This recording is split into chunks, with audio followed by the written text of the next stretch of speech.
ನಮಸ್ಕಾರ. ವಾರದ ಅತಿಥಿ ವಿಶೇಷ ಕಾರ್ಯಕ್ರಮಕ್ಕೆ ನಿಮ್ಮೆಲ್ಲರಿಗೂ ಕೂಡ ಪ್ರೀತಿಯ ಸ್ವಾಗತ. ವೀಕ್ಷಕರೇ, ನಮ್ಮ ಬದುಕನ್ನು ಸ್ವಚ್ಛಂದವಾಗಿ ನಡೆಸ್ತೇವೆ ಅಂತ ಹೇಳಿದ್ರೆ ಪ್ರಕೃತಿ ನಮಗೆ ಕೊಟ್ಟ ಎಲ್ಲವನ್ನೂ ಕೂಡ ಗೌರವಿಸಬೇಕು, ಮಾನ್ಯತೆಯನ್ನು ನೀಡಲೇಬೇಕಾಗತ್ತೆ. ಯಾಕಂದ್ರೆ ಪ್ರಕೃತಿಯಿಂದಲೇ ಎಲ್ಲವೂ ಕೂಡ ಲಭ್ಯ.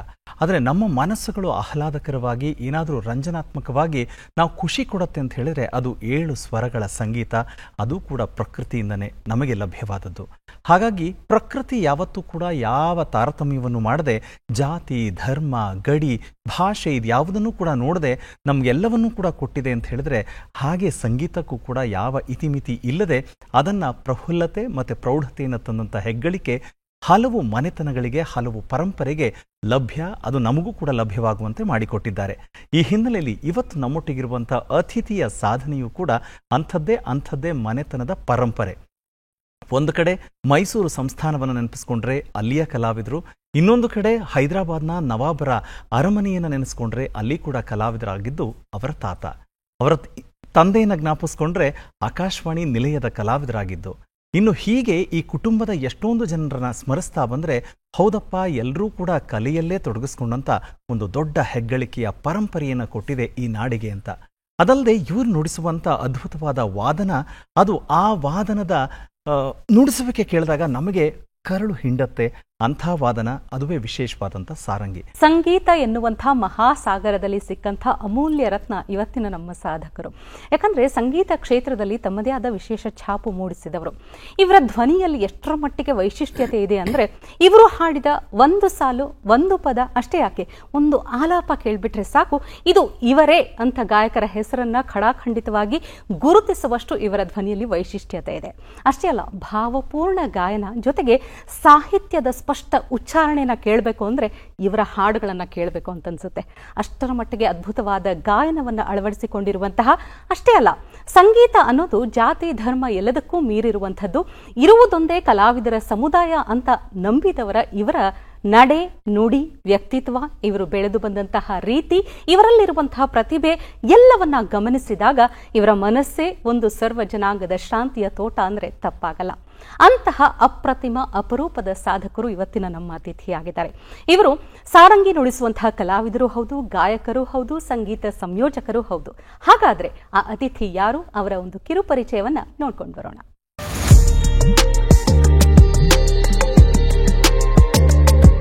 ದಕ್ಷಿಣ ಭಾರತದ ಏಕೈಕ ಸಾರಂಗಿ ವಾದ್ಯ ಕಲಾವಿದರ ಕುಟುಂಬದ ಉಸ್ತಾದ್ ಫಯಾಜ್ ಖಾನ್ ಅವರು ಧಾರವಾಡದಲ್ಲಿ ಕಿರಾಣಾ ಘರಾಣದ ಸಂಗೀತಗಾರರ ಕುಟುಂಬದಲ್ಲಿ ಜನಿಸಿದ್ದು. ತಾತ ಉಸ್ತಾದ್ ಶೇಖ್ ಅಬ್ದುಲ್ ಖಾನ್ ಮೈಸೂರು ಅರಮನೆ ಮತ್ತು ಹೈದರಾಬಾದ್ ನವಾಬರ ಅರಮನೆಯ ಆಸ್ಥಾನ ಸಂಗೀತ ಕಲಾವಿದರಾಗಿದ್ದರು. ತಂದೆ ಉಸ್ತಾದ್ ಅಬ್ದುಲ್ ಖಾದರ್ ಖಾನ್ ಧಾರವಾಡ ಆಕಾಶವಾಣಿಯಲ್ಲಿ ನಿಲಯದ ಕಲಾವಿದರಾಗಿದ್ದರು. ಫಯಾಜ್ ಖಾನ್ ಅವರ ಮನೆಯ ವಾತಾವರಣವೇ ಸಂಗೀತಮಯವಾಗಿದ್ದರೂ ತಮ್ಮ ತಂದೆಯ ಮಾರ್ಗದರ್ಶನದಲ್ಲಿ ಸಾರಂಗಿ ಮತ್ತು ಗಾಯನ ಎರಡನ್ನೂ 6ನೇ ವಯಸ್ಸಿನಿಂದ ಅಧಿಕೃತವಾಗಿ ತರಬೇತಿ ಪಡೆಯಲು ಆರಂಭಿಸಿದ್ದು. ಅದೇ ಸಮಯದಲ್ಲಿ ಪ್ರಸಿದ್ಧ ತಬಲಾ ಮಾಂತ್ರಿಕ ಮತ್ತು ಗುರುಗಳಾದ ಪಂಡಿತ್ ಬಸವರಾಜ್ ಬೆಂಡಿಗೇರಿ ಮತ್ತು ಉಸ್ತಾದ್ ಮಮೂಲಾಲ್ ಸಂಗೌಂಕರ್ ಅವರ ಮಾರ್ಗದರ್ಶನದಲ್ಲಿ ತಬಲಾ ಅಭ್ಯಾಸವನ್ನು ಮಾಡಿದರು. ಪದ್ಮವಿಭೂಷಣ ಪಂಡಿತ್ ರಾಮನಾರಾಯಣ್ ಅವರ ಮಾರ್ಗದರ್ಶನದಲ್ಲಿ ತರಬೇತಿಯನ್ನು ಮುಂದುವರಿಸಲು ಮುಂಬೈಗೆ ತೆರಳಿದರು. ಆಕಾಶವಾಣಿಯ ಎ ಶ್ರೇಣಿಯ ಕಲಾವಿದರಾದ ಇವರು ಬದುಕು ಕಟ್ಟಿಕೊಳ್ಳಲು 1995ರಲ್ಲಿ ಬೆಂಗಳೂರಿಗೆ ಸ್ಥಳಾಂತರಗೊಂಡಾಗ ಶಾಸ್ತ್ರೀಯ ಸಂಗೀತ ಕಚೇರಿಗಳ ಜೊತೆಗೆ ದಕ್ಷಿಣ ಭಾರತೀಯ ಚಲನಚಿತ್ರೋದ್ಯಮದಲ್ಲಿ ಕೆಲಸ ಮಾಡಲು ಆರಂಭಿಸಿ ತಮ್ಮದೇ ಛಾಪು ಮೂಡಿಸಿದರು.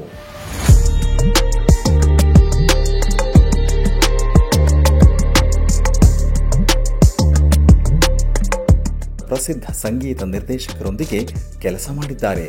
ಗಾಯಕರಾಗಿ ಹಲವಾರು ಧಾರಾವಾಹಿ ಶೀರ್ಷಿಕೆ ಗೀತೆಗಳು, ಚಲನಚಿತ್ರ ಗೀತೆಗಳನ್ನು ಹಾಡಿ ಜನ ಮೆಚ್ಚುಗೆಯನ್ನು ಪಡೆದಿದ್ದಾರೆ. ಅಷ್ಟು ಮಾತ್ರವಲ್ಲದೆ ಪ್ರಸಿದ್ಧ ಕಥಕ್ ನೃತ್ಯ ಕಲಾವಿದರ ಹಲವಾರು ಕಥಕ್ ಬ್ಯಾಲೆಗಳಿಗೆ ಸಂಗೀತ ಸಂಯೋಜಿಸಿ ಹಾಡಿದ್ದಾರೆ. ಇಂದು ಅವರು ಉನ್ನತ ದರ್ಜೆಯ ಗಾಯಕ, ವಾದ್ಯ ಕಲಾವಿದ ಮತ್ತು ಕಿರಾಣಾ ಘರಾಣದ ಸಾಂಪ್ರದಾಯಿಕ ಜ್ಞಾನವನ್ನು ಜೀವಂತಗೊಳಿಸುತ್ತಾ ಮುಂದಿನ ಪೀಳಿಗೆಗೂ ತಲುಪಿಸಲು ಶ್ರಮಿಸುತ್ತಿರುವ ಸ್ಫೂರ್ತಿದಾಯಕ ಶಿಕ್ಷಕರಾಗಿ ಗುರುತಿಸಲ್ಪಟ್ಟಿರುವ ಭಾರತದ ಕೆಲವು ಸಂಗೀತಗಾರರಲ್ಲಿ ಇವರು ಒಬ್ಬರು. ಬೆಂಗಳೂರಿನಲ್ಲಿ ತಮ್ಮ ಪತ್ನಿಯ ನೆನಪಿನಲ್ಲಿ ಪರ್ವೀನ್ ಬೇಗಂ ಸ್ಮೃತಿ ಸಂಗೀತ ಮತ್ತು ಶಿಕ್ಷಣ ಟ್ರಸ್ಟ್ ನಡೆಸುತ್ತಿದ್ದಾರೆ. 2017ರಿಂದ 2019ರವರೆಗೂ ಕರ್ನಾಟಕ ಸಂಗೀತ ನೃತ್ಯ ಅಕಾಡೆಮಿಯ ಅಧ್ಯಕ್ಷರಾಗಿ ಗಮನಾರ್ಹ ಕೆಲಸ ಮಾಡಿದ್ದು ಬಯಸದೆ ಬಂದ ಭಾಗ್ಯ ಎಂದು ಹೇಳುತ್ತಾರೆ. ಉಸ್ತಾದ್ ಫಯಾಜ್ ಖಾನ್ ಅವರ ಸಂಗೀತದ ಸೇವೆಗಾಗಿ ಸಂದ ಪ್ರಶಸ್ತಿಗಳು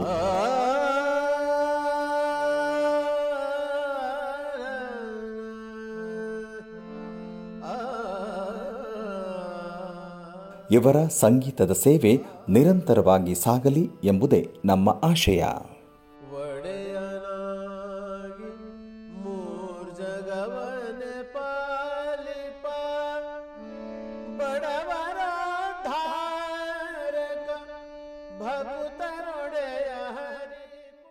ಉಸ್ತಾದ್ ಫಯಾಜ್ ಖಾನ್ ಅವರು ಇವತ್ತು ನಮ್ಮೊಟ್ಟಿಗಿದ್ದಾರೆ. ಅವರನ್ನ ಬರಮಾಡಿಕೊಳ್ಳೋಣ. ಸರ್, ನಿಮಗೆ ನಮ್ಮ ಕಾರ್ಯಕ್ರಮಕ್ಕೆ ಆತ್ಮೀಯವಾದ ಸ್ವಾಗತ. ನಮಸ್ಕಾರ ಸರ್, ನಿಜ ಬಹಳ ಖುಷಿ ಆಗುತ್ತೆ ಸರ್. ಮೊದಲಿಗೆ ಅಂದ್ರೆ ನಿಮ್ಮ ಹಾಡು ಕೇಳಿದಂತಹ ಅಭಿಮಾನಿಯಾಗಿ ಹೇಳಬೇಕು ಅಂದ್ರೆ ನಿಮ್ಮ ಧ್ವನಿ ಕೇಳೋದೇ ನಮ್ಮ ಸೌಭಾಗ್ಯ. ಬಹಳ ಅದ್ಭುತವಾದ ಗಾಯನ ಆಗಿರಬಹುದು. ಸಾಹಿತ್ಯ, ನಾನು ಆರಂಭದಲ್ಲೇ ಹೇಳಿದ ಹಾಗೆ ಸಾಹಿತ್ಯವನ್ನ ಅಂದ್ರೆ ಬಹಳಷ್ಟು ಜನ ಇದ್ದಾರೆ ಸರ್ ಇವತ್ತು ಗಾಯಕರೆಲ್ಲ. ಒಂದು ವಿಭಿನ್ನತೆ, ಒಂದು ನಿಮ್ಮದೇ ಆದ ವ್ಯಕ್ತಿತ್ವ ಅಂತ ನೋಡಿದಾಗ ನಿಮ್ಮ ಗಾಯನ ಶೈಲಿಯಲ್ಲಿ ನನಗೆ ಅಂದ್ರೆ ಸಾಹಿತ್ಯವನ್ನ ಇಷ್ಟು ಸ್ಪಷ್ಟವಾಗಿ ಮನ ಮುಟ್ಟುವಂತಹ ರೀತಿಯಲ್ಲಿ ಒಂದು ಭಾವಪೂರ್ಣ ಗಾಯನ ಅಂದಾಗ ಬಹಳ ಖುಷಿ ಆಗ್ತದೆ ಸರ್. ಮೊದಲಿಗೆ ಬಹುಶಃ ನಾವು ಹಾಡನ್ನೇ ಹಾಡಿಸ್ಬೇಕು ಅಂತ ನಮ್ಗೆ, ಯಾಕಂದ್ರೆ ಯಾವಾಗ್ಲೂ ಮಾತಾಡ್ತಿರ್ತೀವಿ ಸರ್. ಮೊದಲಿಗೆ ಒಂದು ಹಾಡಿನೊಂದಿಗೆ ಇವತ್ತಿನ ಕಾರ್ಯಕ್ರಮ ಆರಂಭ ಮಾಡಿ. ಖಂಡಿತ. ಒಂದು ದೇವರ ನಾಮ ಅಂತೀನಿ.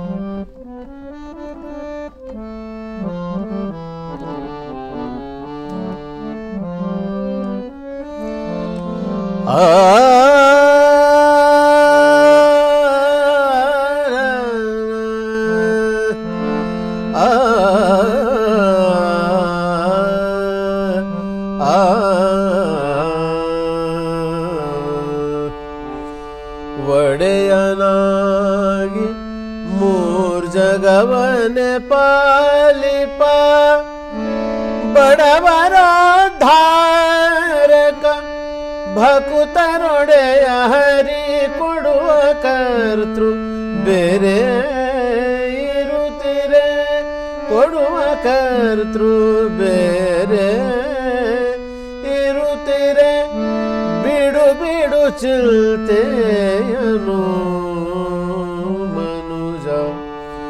ಒಡೆಯನಾಗಿ ಮೂರ್ ಜಗವನೆ ಪಾಲಿಪ ಬಡವರ ಧಾರಕ ಭಕುತನೊಡೆಯ ಹರಿ ಕೊಡುವ ಕರ್ತೃ ಬೇರೆ ಇರುತ್ತಿರೆ.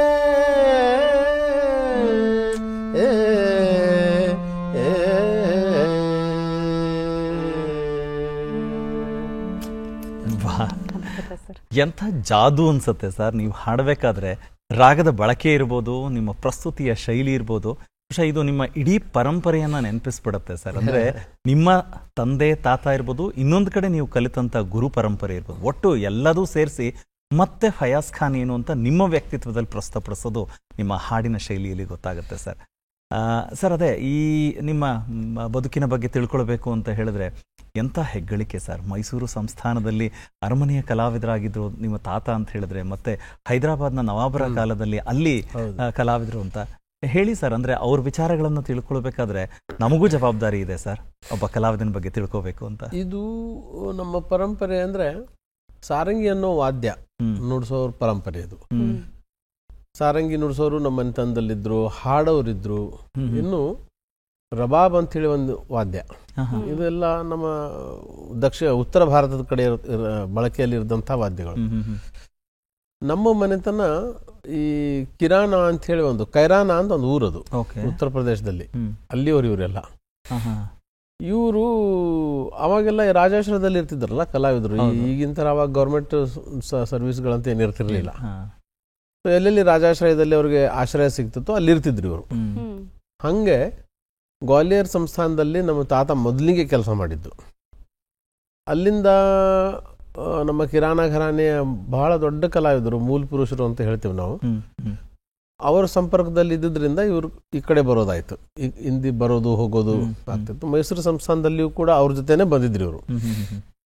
ಆವಾಗ ಅಲ್ಲಿ ಮಹಾರಾಜರು ಅವ್ರನ್ನ ಇಲ್ಲ ನೀವು ಸ್ವಲ್ಪ ದಿವಸ ಇಲ್ಲೇ ಇದ್ದು, ಈ ವಾದ್ಯ ಅವ್ರಿಗೆ ಹೊಸದಾಗಿತ್ತು, ಹೌದು. ಕೇಳಲಿಕ್ಕೆ ಇಷ್ಟಪಡ್ತಿದ್ರು. ಆಮೇಲೆ ಇಲ್ಲಿಯೂ ಕೂಡ ಅವಾಗ ಅಬ್ದುಲ್ ಕರೀಂ ಖಾನ್ ಸಾಹೇಬ್ ಅವರ ನಿಮಿತ್ತದಿಂದ ಅಂತ ಹೇಳ್ಬೋದು ನಾವು, ಹಿಂದೂಸ್ತಾನಿ ಶಾಸ್ತ್ರೀಯ ಸಂಗೀತ ಬೆಳೀತಾ ಇತ್ತು ಆ ಕಾಲಕ್ಕೆ. ಇವ್ರನ್ನ ಇಲ್ಲಿ ಉಳಿಸ್ಕೊಂಡ್ರು ಅವರು. ಶಿವಮೊಗ್ಗದಲ್ಲಿ ಒಂದು ಬಹಳ ದೊಡ್ಡ ಜಮೀನನ್ನ ಇವರಿಗೆ ಯಾವಾಗಿದ್ನ ಇನಾಮ್ ಅಂತ ಕೊಡ್ತಿದ್ರು, ಇನಾಮ್ ತರ ಕೊಟ್ಟಿದ್ರು ಇವರಿಗೆ. ಬಟ್ ಇವರೆಲ್ಲ ಒಂಥರ ಈ ಬಂಜಾರ ಟೈಪ್ ಜನ. ಇದು ಸಂಗೀತಗಾರ ಅಂದ್ರೆ ಅವಾಗ ಒಂದ್ ಕಡೆ ಇರ್ತಿರ್ಲಿಲ್ಲ, ಇವ್ರು ಎಲ್ಲ ಸಂಗೀತ ನಡೀತದ ಅಲ್ಲಿರೋದು. ಸೊ ಇವರು ಇಲ್ಲಿ ಸ್ವಲ್ಪ ದಿವಸ ಇದ್ರು. ಆಮೇಲೆ ಇಲ್ಲಿ ಅವರ ಏನಂತಾರೆ ಅದಕ್ಕೆ ಒಂದು ಪ್ರಖ್ಯಾತಿಯನ್ನು ಕಂಡು ಹೈದರಾಬಾದ್ ಅವನು ಕರೆಸ್ಕೊಂಡ್ರು. ನಿಜಾಮ್ರ ಕಾಲಕ್ಕೆ ಇವರು ಅಲ್ಲಿಯೂ ಹೋಗಿರ್ತಿದ್ರು.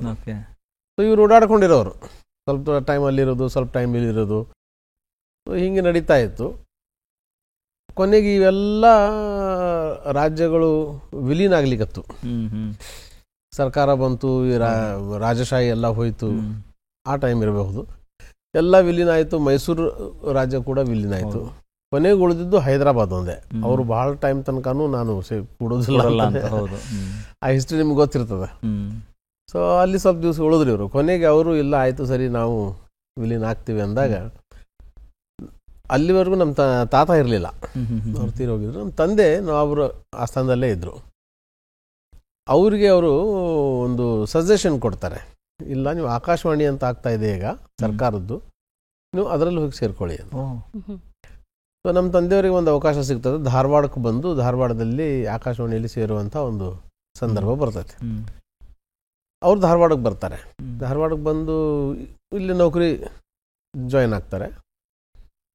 ನಮ್ಮ ಚಿಕ್ಕಪ್ಪ ಹೈದರಾಬಾದಲ್ಲೇ ಉಳಿತಾರೆ, ಹೈದರಾಬಾದ್ ಆಕಾಶವಾಣಿಯಲ್ಲಿ. ಸೊ ಹೀಗೆ ನಮ್ಮದು ಈ ಪರಂಪರೆ ಹಿಂಗೆ ಅಲ್ಲಿಂದ ವಲಸೆ ಬಂದಂಥರ ನಾವು. ವಲಸೆ ಬಂದು ನಾವಿಲ್ಲಿ ನಾವೆಲ್ಲ ಹುಟ್ಟಿದ್ದಿಲ್ಲೇ, ಧಾರವಾಡದಲ್ಲೇ ಹುಟ್ಟಿದ್ವಿ, ಬೆಳೆದ್ವಿ, ಅಲ್ಲೇ ನಾವೆಲ್ಲ ಕಲ್ತ್ವಿ. ಸೊ ಹಿಂಗಾಗಿ ಅದೆಷ್ಟೋ ವರ್ಷದ ಹಿಂದಿನ ಮಾತು, ಈಗ ನಾವು ಕನ್ನಡಿಗರೇ. ಸೊ ಈ ಥರ ನಮ್ಮ ಪರಂಪರೆ ಅಲ್ಲಿಂದ ಹೊರಟು ಇದಕ್ಕೆ ಹೋಗಿ ಗ್ವಾಲಿಯರ್ಗೆ ಹೋಗಿ, ಗ್ವಾಲಿಯರ್ದಿಂದ ಮೈಸೂರಿಗೆ ಬಂದು, ಮೈಸೂರಿಂದ ಹೈದರಾಬಾದ್ ಹೋಗಿ, ಹೈದರಾಬಾದಿಂದ ನಾವು ಧಾರವಾಡಿಗೆ. ಸರ್ ನನಗನ್ನಿಸ್ತದ್ರಿ ಸರ್, ಅಂದ್ರೆ ಇವತ್ತಿನ ಮಟ್ಟಿಗೆ ಹೇಳಬೇಕು ಅಂದ್ರೆ ಊರೂರು ಹೋಗಿ ವೇದಿಕೆ ಕಾರ್ಯಕ್ರಮಗಳನ್ನ ಇವತ್ತು ಆ ಪರಂಪರೆ ಅದ, ಇವತ್ತು ಆ ಸಾಹಿತ್ಯ ಆಗಿರ್ಬೋದು, ಸಂಗೀತಗಾರ ಅದ. ಅದರ ಮೊದಲಿನಂಗೆ ಎಲ್ಲ ಪೂರ್ತಿ ಗಂಟು ಮುಟ್ಟೆ ಕಟ್ಕೊಂಡು ಹೋಗಲ್ಲ ಅನ್ನೋದೇ ಒಂದು ವ್ಯತ್ಯಾಸ ಸರ್, ಅಷ್ಟೇ. ಆದ್ರೆ ನೀವು ಮೈಸೂರು, ಹೈದರಾಬಾದ್ ಎಲ್ಲ ಹೇಳಿದ್ರಿ ಸರ್. ಧಾರವಾಡ ಅಂದ್ರೆ ಬಹಳ ಅಂದ್ರೆ ಅಲ್ಲಿ ಎಲ್ಲರೂ ಹೇಳ್ತಾರೆ ಸಾಹಿತಿಗಳರೇ ಸಿಗ್ತಾರ, ಸಂಗೀತಗಾರರೇ ಸಿಗ್ತಾರ ಅಂತ ಹೇಳಿ. ಧಾರವಾಡದ ಒಂದು ವಾತಾವರಣನೇ ಬಹುಶಃ ನಮಗ ಆ ಕಲೆ ಒಳಗ್ ಸುತ್ತ ಹಾಕ್ಬಿಡ್ತದದು, ಗಂಟು ಕಟ್ಟಿ ಬಿಡ್ತದದು. ಹೆಂಗಿತ್ರಿ ಸರ್ ನೀವಿದ್ದಾಗ ಧಾರವಾಡ? ನಾವು ಸಣ್ಣರಿದ್ದಾಗ ಧಾರವಾಡ ನಮ್ಗೊಂಥರ ಸ್ವರ್ಗ, ಹಂಗೆ ಇತ್ತು, ಊರು ಹಂಗೆ ಇತ್ತು. ಈಗಿನಷ್ಟು ಬೆಳೆದಿರ್ಲಿಲ್ಲ, ಜನ ಕಡಿಮೆ ಇದ್ರು. ಇದ್ದಷ್ಟು ಜನ ಎಲ್ಲ ಯಾವುದೇ ಒಂದು ಕಲೆಗೆ ಅಂಟ್ಕೊಂಡಿರೋರಿದ್ರು. ಅಲ್ಲಿ ಸಾಹಿತಿಗಳು, ಸಂಗೀತಗಾರರಂತೂ ತುಂಬಿದ್ರು ನಮ್ಮ ಇದ್ರ ಟೈಮ್ ಒಳಗೆ. ಆಮೇಲೆ ದೊಡ್ಡ ದೊಡ್ಡವರು, ಬಹಳ ದೊಡ್ಡ ದೊಡ್ಡವರು ಇದ್ರು ಅಲ್ಲಿ. ನಾಟಕಕಾರರು, ಸಾಹಿತಿಗಳು, ಆಮೇಲೆ ಶಿಲ್ಪಿಗಳು, ನೃತ್ಯಗಾರರು, ಬಹಳಷ್ಟು ಜನ ಪೇಂಟಿಂಗ್ ಮಾಡೋರು, ಚಿತ್ರಕಲೆ ಮಾಡೋರು. ಹಿಂಗೆ ಎಲ್ಲಿ ನೋಡಿದ್ರು ಕಲೆ ಕಲೆ ಕಲೆ ಕಲೆ. ಅದನ್ನ ಬಿಟ್ರೆ ಏನಪ್ಪಾ ಅಂದ್ರೆ ನಮ್ಮ ಯೂನಿವರ್ಸಿಟಿ ಮತ್ತು ಕಾಲೇಜ್ ಇರೋದ್ರಿಂದ ಪ್ರೊಫೆಸರ್ಸು, ಲೆಕ್ಚರರ್ಸು ಅವರು ಎಲ್ಲ ಸಂಗೀತ ಪ್ರೇಮಿಗಳು, ಸಾಹಿತ್ಯ ಪ್ರೇಮಿಗಳು. ಬಹಳ ಒಳ್ಳೆ ವಾತಾವರಣ. ಆಮೇಲೆ ಬಹಳಷ್ಟು ಮಹಾನ್ ಕಲಾವಿದರನ್ನ ನಾವು ಕಣ್ಣಾರೆ ನೋಡಿದ್ವಿ, ಎದುರಿಗೆ ಕುಂತು ಕೇಳಿದ್ವಿ ಸಣ್ಣ ವಯಸ್ಸಿನಲ್ಲೇ. ಸೊ ಧಾರವಾಡ ಒಂದು ಹಬ್ ಥರ ಇತ್ತು ಆ ಟೈಮಲ್ಲಿ. ಉತ್ತರ ಭಾರತದಿಂದ ಆಗಲಿ ದಕ್ಷಿಣ ಭಾರತದಿಂದ ಆಗಲಿ ಕಲಾವಿದರು ಬಂದರೆ ಧಾರವಾಡಕ್ಕೆ ಹೋಗಿ ನಾವು ಸಂಗೀತ ಕಾರ್ಯಕ್ರಮ ನೀಡಬೇಕು ಅನ್ನೋ ಪ್ರೀತಿಯಿಂದ ಅಲ್ಲಿ ಬರ್ತಿದ್ರು. ಕೇಳೋರು ಅಷ್ಟು ಚೆನ್ನಾಗಿ ಕೇಳೋರಿದ್ರು. ಸೊ ಹಂಗಾಗಿ ನಮ್ಮ ಬಾಲ್ಯದೊಳಗೆ ನಮ್ಗೆ ಬಹಳ ಒಳ್ಳೊಳ್ಳೆ ಕಲಾವಿದರನ್ನ ನೋಡೋ ಮತ್ತು ಕೇಳೋ ಅವಕಾಶ ಸಿಕ್ತು. ಧಾರವಾಡದಲ್ಲೇ ಇದ್ದವರು ಪಂಡಿತ್ ಮಲ್ಲಿಕಾರ್ಜುನ್ ಮನ್ಸೂರ್ಜಿಯವರು, ಪಂಡಿತ್ ಬಸವರಾಜ ರಾಜಗುರುಜಿಯವರು, ಡಾಕ್ಟರ್ ಗಂಗೂಬಾಯಿ ಹಾನಗಲ್ ಅವರು, ಸಂಗಮೇಶ್ವರ ಗುರವ್ ಅವರು, ಆಮೇಲೆ ನಮ್ಮ ಇವರು ಅರ್ಜುನ್ ಸ ನಾಕೋಡ್ ಅವರು, ಇನ್ನೂ ಬಹಳ ಜನ ಇದ್ರು. ಚಂದ್ರಶೇಖರ್ ಪುರಾಣಿಕ್ ಮಠರು, ಬಹಳ ದೊಡ್ಡ ದೊಡ್ಡವರು ಇದ್ರು. ನಾವೆಲ್ಲ ಮಕ್ಕಳು ಅವಾಗ, ಸಣ್ಣ ಮಕ್ಕಳು. ಬಟ್ ಎಲ್ಲರ ಕಾರ್ಯಕ್ರಮ ನಡೆದ್ರು ನಮ್ಗೊಂಥರ ಎಂಟರ್ಟೈನ್ಮೆಂಟ್ ಅಂದ್ರೆ ಅದೇ ನಮ್ದು. ಬೇರೆ ಟಿವಿಗೆ ಅವಾಗ ಏನಿರಲಿಲ್ಲ, ರೇಡಿಯೋ ಒಂದಿರ್ತಿತ್ತು. ಅದನ್ನ ಬಿಟ್ರೆ ಇದು ಸಂಗೀತ ಇಲ್ಲ ನೃತ್ಯ ಅಥವಾ ಚಿತ್ರಕಲೆ ನೋಡಕ್ ಹೋಗೋದು. ಹೌದು, ಬಹಳ ಒಳ್ಳೆ ವಾತಾವರಣದಲ್ಲಿ ನಾವು ಬೆಳೆದ್ವಿ ಅಂತ ನಾನು ಹೇಳಲಿಕ್ಕೆ ಖುಷಿ ಪಡ್ತೀನಿ. ನಮಗೂ ಬಹಳ ಹೆಮ್ಮೆ ಅನ್ಸುತ್ತೆ ಸರ್. ನಿಮಗೆ ಸರ್ ಅಂದ್ರೆ ಅಪ್ಪ ಕೂತ್ ಹೇಳ್ಕೊಡ್ತಾ ಇದ್ರ ಅಥವಾ ನೀವು ಸುಮ್ಮನೆ ಓಡಾಡ್ಕೊಂಡು ಅಲ್ಲಿ ಇಲ್ಲಿ ಕಿವಿಲ್ ಬಿದ್ದಾಗ, ಯಾಕೆಂದ್ರೆ ನಾವು ಯಾವುದೇ ಕಲಾವಿದರನ್ನ ಕುಟುಂಬದಲ್ಲಿ ಎಲ್ಲರೂ ಇದ್ದಾರೆ ಅಂತ ಹೇಳಿದಾಗ ಈ ಪ್ರಶ್ನೆ ಒಂದು ಕಾಮನ್ ಇರುತ್ತೆ ಸರ್. ಖಂಡಿತ. ಸೊ ನಿಮಗೆ ಹೇಗೆ ಸರ್, ಅಂದ್ರೆ ಕೂತ್ ಕಲಿಸ್ತಿದ್ರ? ನನ್ನ ಜೀವನದೊಳಗೆ ಬಹಳ ಈ ಜರ್ನಿ ಅಂತೀವಲ್ಲ ನಾವು, ಈ ಪ್ರಯಾಣ ನಂದು ಬಹಳ ವಿಚಿತ್ರ ಆಗ್ಯದ. ಇದು ಸಹಜವಾಗಿ ಈ ಥರದ್ದು ಪ್ರಯಾಣ ಎಲ್ಲರಿಗೂ ಸಿಗುವುದಿಲ್ಲ.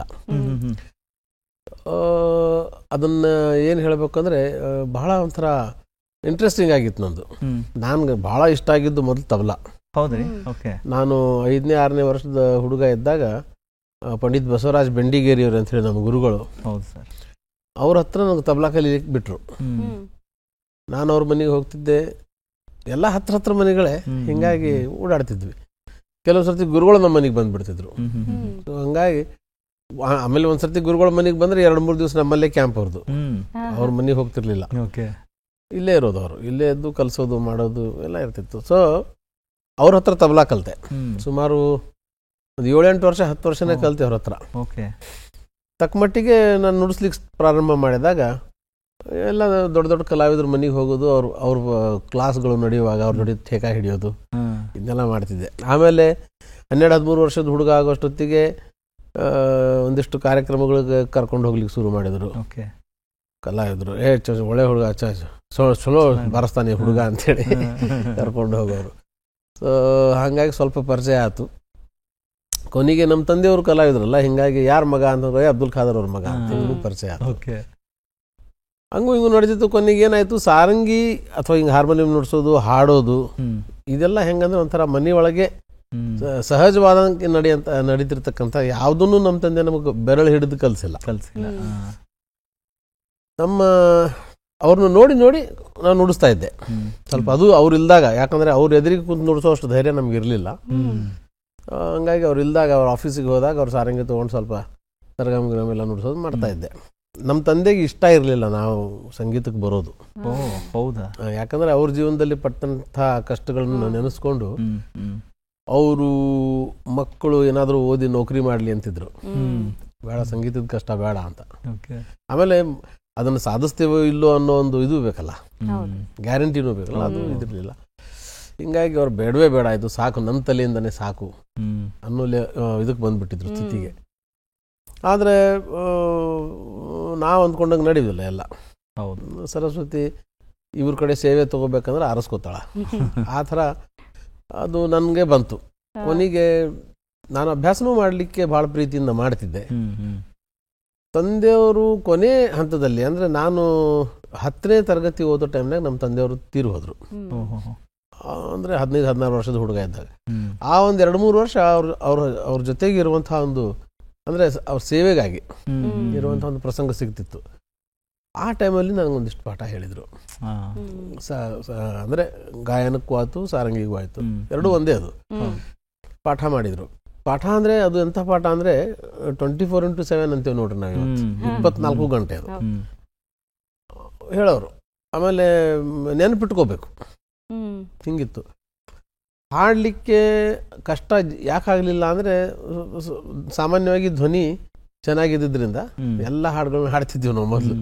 ಅಂದರೆ ಈ ಬಡೆಗುಲ ಮಲ್ಲಿಕ್ ಸಾಬ್ರ ಟುಮರಿಗಳನ್ನು ಹಾಡೋದು, ಆಮೇಲೆ ಹಳೆ ಹಿಂದಿ ಹಾಡುಗಳು, ಲತಾ ಮಂಗೇಶ್ಕರ್ ಅವ್ರದ್ದು, ಮೊಹಮ್ಮದ್ ರಫಿ ಸಾಹಬ್ ಅವ್ರದ್ದು, ಮನ್ನಾಡೆ ಅವ್ರದ್ದು, ಇವೆಲ್ಲ ಹಾಡುಗಳನ್ನ ಸಲೀಸಾಗಿ ಹಾಡ್ತಿದ್ವಿ ನಾವು.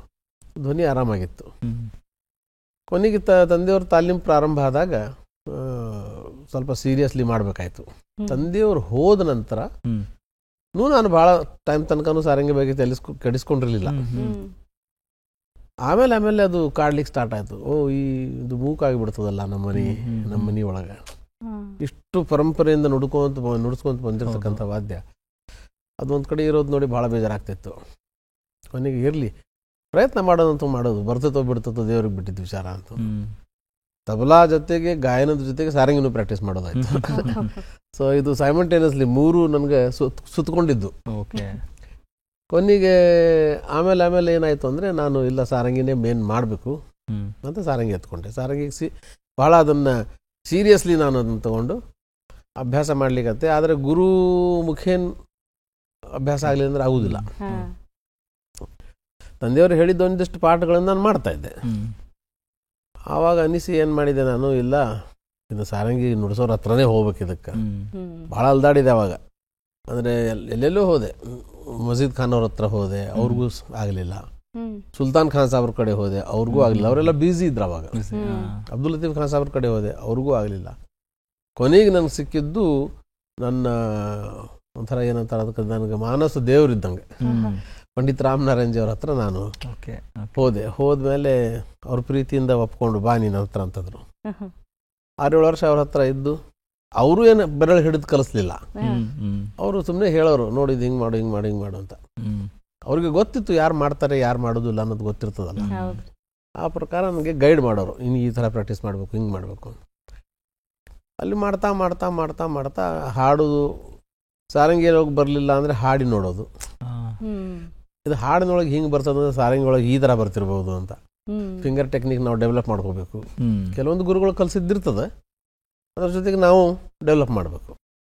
ಅಂದ್ರೆ ಅದೊಂದು ರೀತಿ ಪ್ರಯೋಗಾತ್ಮಕ ಸರ್. ಅಂದ್ರೆ ನೀವು ಪ್ರಯೋಗಗಳನ್ನ ಮಾಡ್ತಾ ಮಾಡ್ತಾ ಹಂಗೆ ಕಲಿಬೇಕಾಗ್ತದೆ. ಯಾವುದು ರೆಡಿಮೇಡ್ ಸಿಗೋದೇ ಇಲ್ಲ, ಯಾವುದು ರೆಡಿಮೇಡ್ ಸಿಗೋದಿಲ್ಲ. ಈಗ ನೋಡ್ರಿ ನಮ್ಮ ಗುರುಗಳು ಅವರು ಅಲ್ಲಿ ತನಕ ಬರ್ಬೇಕಂದ್ರೆ ಏನೇನೋ ಪ್ರಯೋಗಗಳನ್ನು ಮಾಡಿರ್ತಾರ. ಯಾಕಂದ್ರೆ ಯಾವುದು ನಮ್ಗೆ ಸಂಗೀತದೊಳಗಾಗ್ಲಿ ಯಾವುದೇ ಕಲೆಯೊಳಗಾಗ್ಲಿ ರೆಡಿಮೇಡ್ ಏನೂ ಇಲ್ಲ. ನೀವು ಪ್ರಯೋಗ ಮಾಡಿ ನಿಮ್ಮ ವ್ಯಕ್ತಿತ್ವ ಅದರಲ್ಲಿ ತರೋ ತನಕ ನೀವು ಪ್ರಯೋಗ ಮಾಡ್ತಾನೆ ಇರೋದೇ ಅದು. ಸೊ ನನಗೂ ಹಂಗೆ ಆಯಿತು. ಕೊನೆಗೆ ಸಾಕಷ್ಟು ಸುತ್ತಾಡಿದ್ದಾಯ್ತು, ಸಾಕಷ್ಟು ಗುರುಗಳ ಕಡೆ ಓಡಾಡಿದ್ದಾಯ್ತು. ಎಲ್ಲರ ಕಡೆ ಏನೇನು ಸ್ವಲ್ಪ ಸ್ವಲ್ಪ ಪ್ರಸಾದ ಸಿಕ್ತಿತ್ತು ಅದನ್ನು ತೊಗೊಂಡಿದ್ರ ಮೇಲೆ ಪ್ರಯೋಗ ಮಾಡ್ತಿದ್ದೆ. ಹಿಂಗೆಲ್ಲ ಮಾಡಿ ಮಾಡಿ ಕೊನೆಗೆ ಬಂತು. ಆಮೇಲೆ ನುಡಿಸಿದೆ, ಒಂದಿಷ್ಟು ದೊಡ್ಡ ದೊಡ್ಡ ಕಲಾವಿದ್ರ ಜೋಡಿನೂ ನುಡಿಸೋ ಅವಕಾಶ ಸಿಕ್ತು. ಮುಂಬೈಲಿ ಇದ್ದಾಗ ಆಕಾಶವಾಣಿಯಲ್ಲಿ ನನಗೆ ಕ್ಯಾಜುವಲ್ ಆರ್ಟಿಸ್ಟ್ ಅಂತ ಬುಕ್ಕಿಂಗ್ ಕೊಡ್ತಿದ್ರು. ಅಲ್ಲಿದ್ದಾಗ ಸುಮಾರು ದೊಡ್ಡ ದೊಡ್ಡವ್ರ ಜೋಡಿ ನುಡಿಸಿದೆ ಹಾಡೋರ ಜೊತೆ, ಇನ್ಕ್ಲೂಡಿಂಗ್ ಪ್ರಭಾತ್ ರೇಜಿ, CR ವ್ಯಾಸ್ ಅವರು. ಆಮೇಲೆ ಅಲ್ಲಿ ಮುಂಬೈಲಿ ಇರ್ತಕ್ಕಂಥ ದೊಡ್ಡ ದೊಡ್ಡ ಕಲಾವಿದರು ಬರ್ತಿದ್ರು, ಅಲ್ಲಿ ನುಡಿಸಿದೆ. ಅಲ್ಲಿಂದ ನಾನು ಈ ಕಡೆ ನಮ್ಮ ಕರ್ನಾಟಕಕ್ಕೆ ಮತ್ತೆ ನಾನು ತಿರುಗಿ ವಾಪಸ್ ಬರ್ಲಿಕ್ಕೂ ಬೇರೆ ಬೇರೆ ಕಾರಣಗಳಿದ್ದು ಬಿಡ್ರಿ. ಇಲ್ಲಿಗೆ ಬಂದೆ. ನಾನು ಬಂದಮೇಲೆ ಧಾರವಾಡದಲ್ಲಿ ನೋಡಿದೆ ಸಾರಂಗಿ ತಗೊಂಡು ಬದುಕಾಗ್ತದೇನು ಅಂಥೇಳಿ. ಯಾಕಂದ್ರೆ ಬದುಕು ಕಟ್ಕೋಬೇಕಲ್ಲ. ನನಗೆ ಬೇರೆ ಏನು ಬ್ಯಾಕ್ಗ್ರೌಂಡ್ ಏನೂ ಇರಲಿಲ್ಲ. ಅವಳಪ್ಪ ನಾವು ಭಾಳ ದೊಡ್ಡ ಶ್ರೀಮಂತರು, ಆರಾಮಾಗಿ ಏನೋ ಮಾಡ್ಕೊತಿರ್ಬೋದು, ಅದೂ ಇರಲಿಲ್ಲ. ಆಮೇಲೆ ಮನೆ ಇರಲಿಲ್ಲ, ನೌಕರಿ ಇರಲಿಲ್ಲ. ಇಂಥ ಸ್ಥಿತಿ ಒಳಗೆ ಬದುಕೋದು ಹೆಂಗೆ? ಈ ಕಾರಣದಿಂದ ನಾನು ಏನು ಮಾಡಿದೆ, ಎಲ್ಲಿ ಕೆಲಸ ಸಿಗ್ತದೋ ಅಲ್ಲಿ ಹೋಗೋದು, ಮತ್ತು ಅದೇ ಅಲ್ಲಿ ಮಾರಿತನ ಬಂತದು. ಬೆಂಗಳೂರಿಗೆ ಬರೋದಾಯ್ತು. ಬೆಂಗಳೂರಿಗೆ ಬಂದಾಗ ಒಂದಿಷ್ಟು ಕೆಲಸ ಸಿಕ್ತು. ಸಿನಿಮಾ ಫೀಲ್ಡ್ನಲ್ಲಿಯೂ ಮಾಡಿದೆ, ಬೇರೆ ಬೇರೆ ಬೇರೆ ಬೇರೆ ಜಾನರ್ಗಳನ್ನು ವರ್ಕ್ ಮಾಡಿದೆ ನಾನು. ಇಲ್ಲಿ ಕೆಲಸ ಸ್ಟಾರ್ಟ್ ಆಯಿತು, ಇಲ್ಲಿ ಕೆಲಸ ನಡೀತಾ ಇತ್ತು, ಅಡ್ಡಿ ಇಲ್ಲ, ಇಲ್ಲಿ ಬದುಕು ಸಿಗ್ತದೆ ಅಂತ ಗೊತ್ತಾಗಿ ನಾನು ಇಲ್ಲೇ ಉಳಿದೆ. ಸರ್, ಸಿನಿಮಾ ಅಂತ ಬಂದಾಗ ಸರ್ ಬಹಳಷ್ಟು ದಿಗ್ಗಜರು, ಸಂಗೀತ ನಿರ್ದೇಶಕರ ಜೊತೆಗೆ ಕೆಲಸ ಮಾಡಿದಿರಿ ಸರ್ ತಾವು.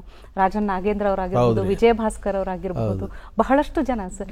ಆ ಒಂದು ಅನುಭವ ಹೇಗಿತ್ತು ಸರ್ ಸಿನಿಮಾಗಾಗಿ? ಸಿನಿಮಾ ಸಂಗೀತ ಅಂತ ಬಂದಾಗ ಯಾವ ರೀತಿ? ನನಗೆ ಇಲ್ಲಿ ಬಂದಾಗ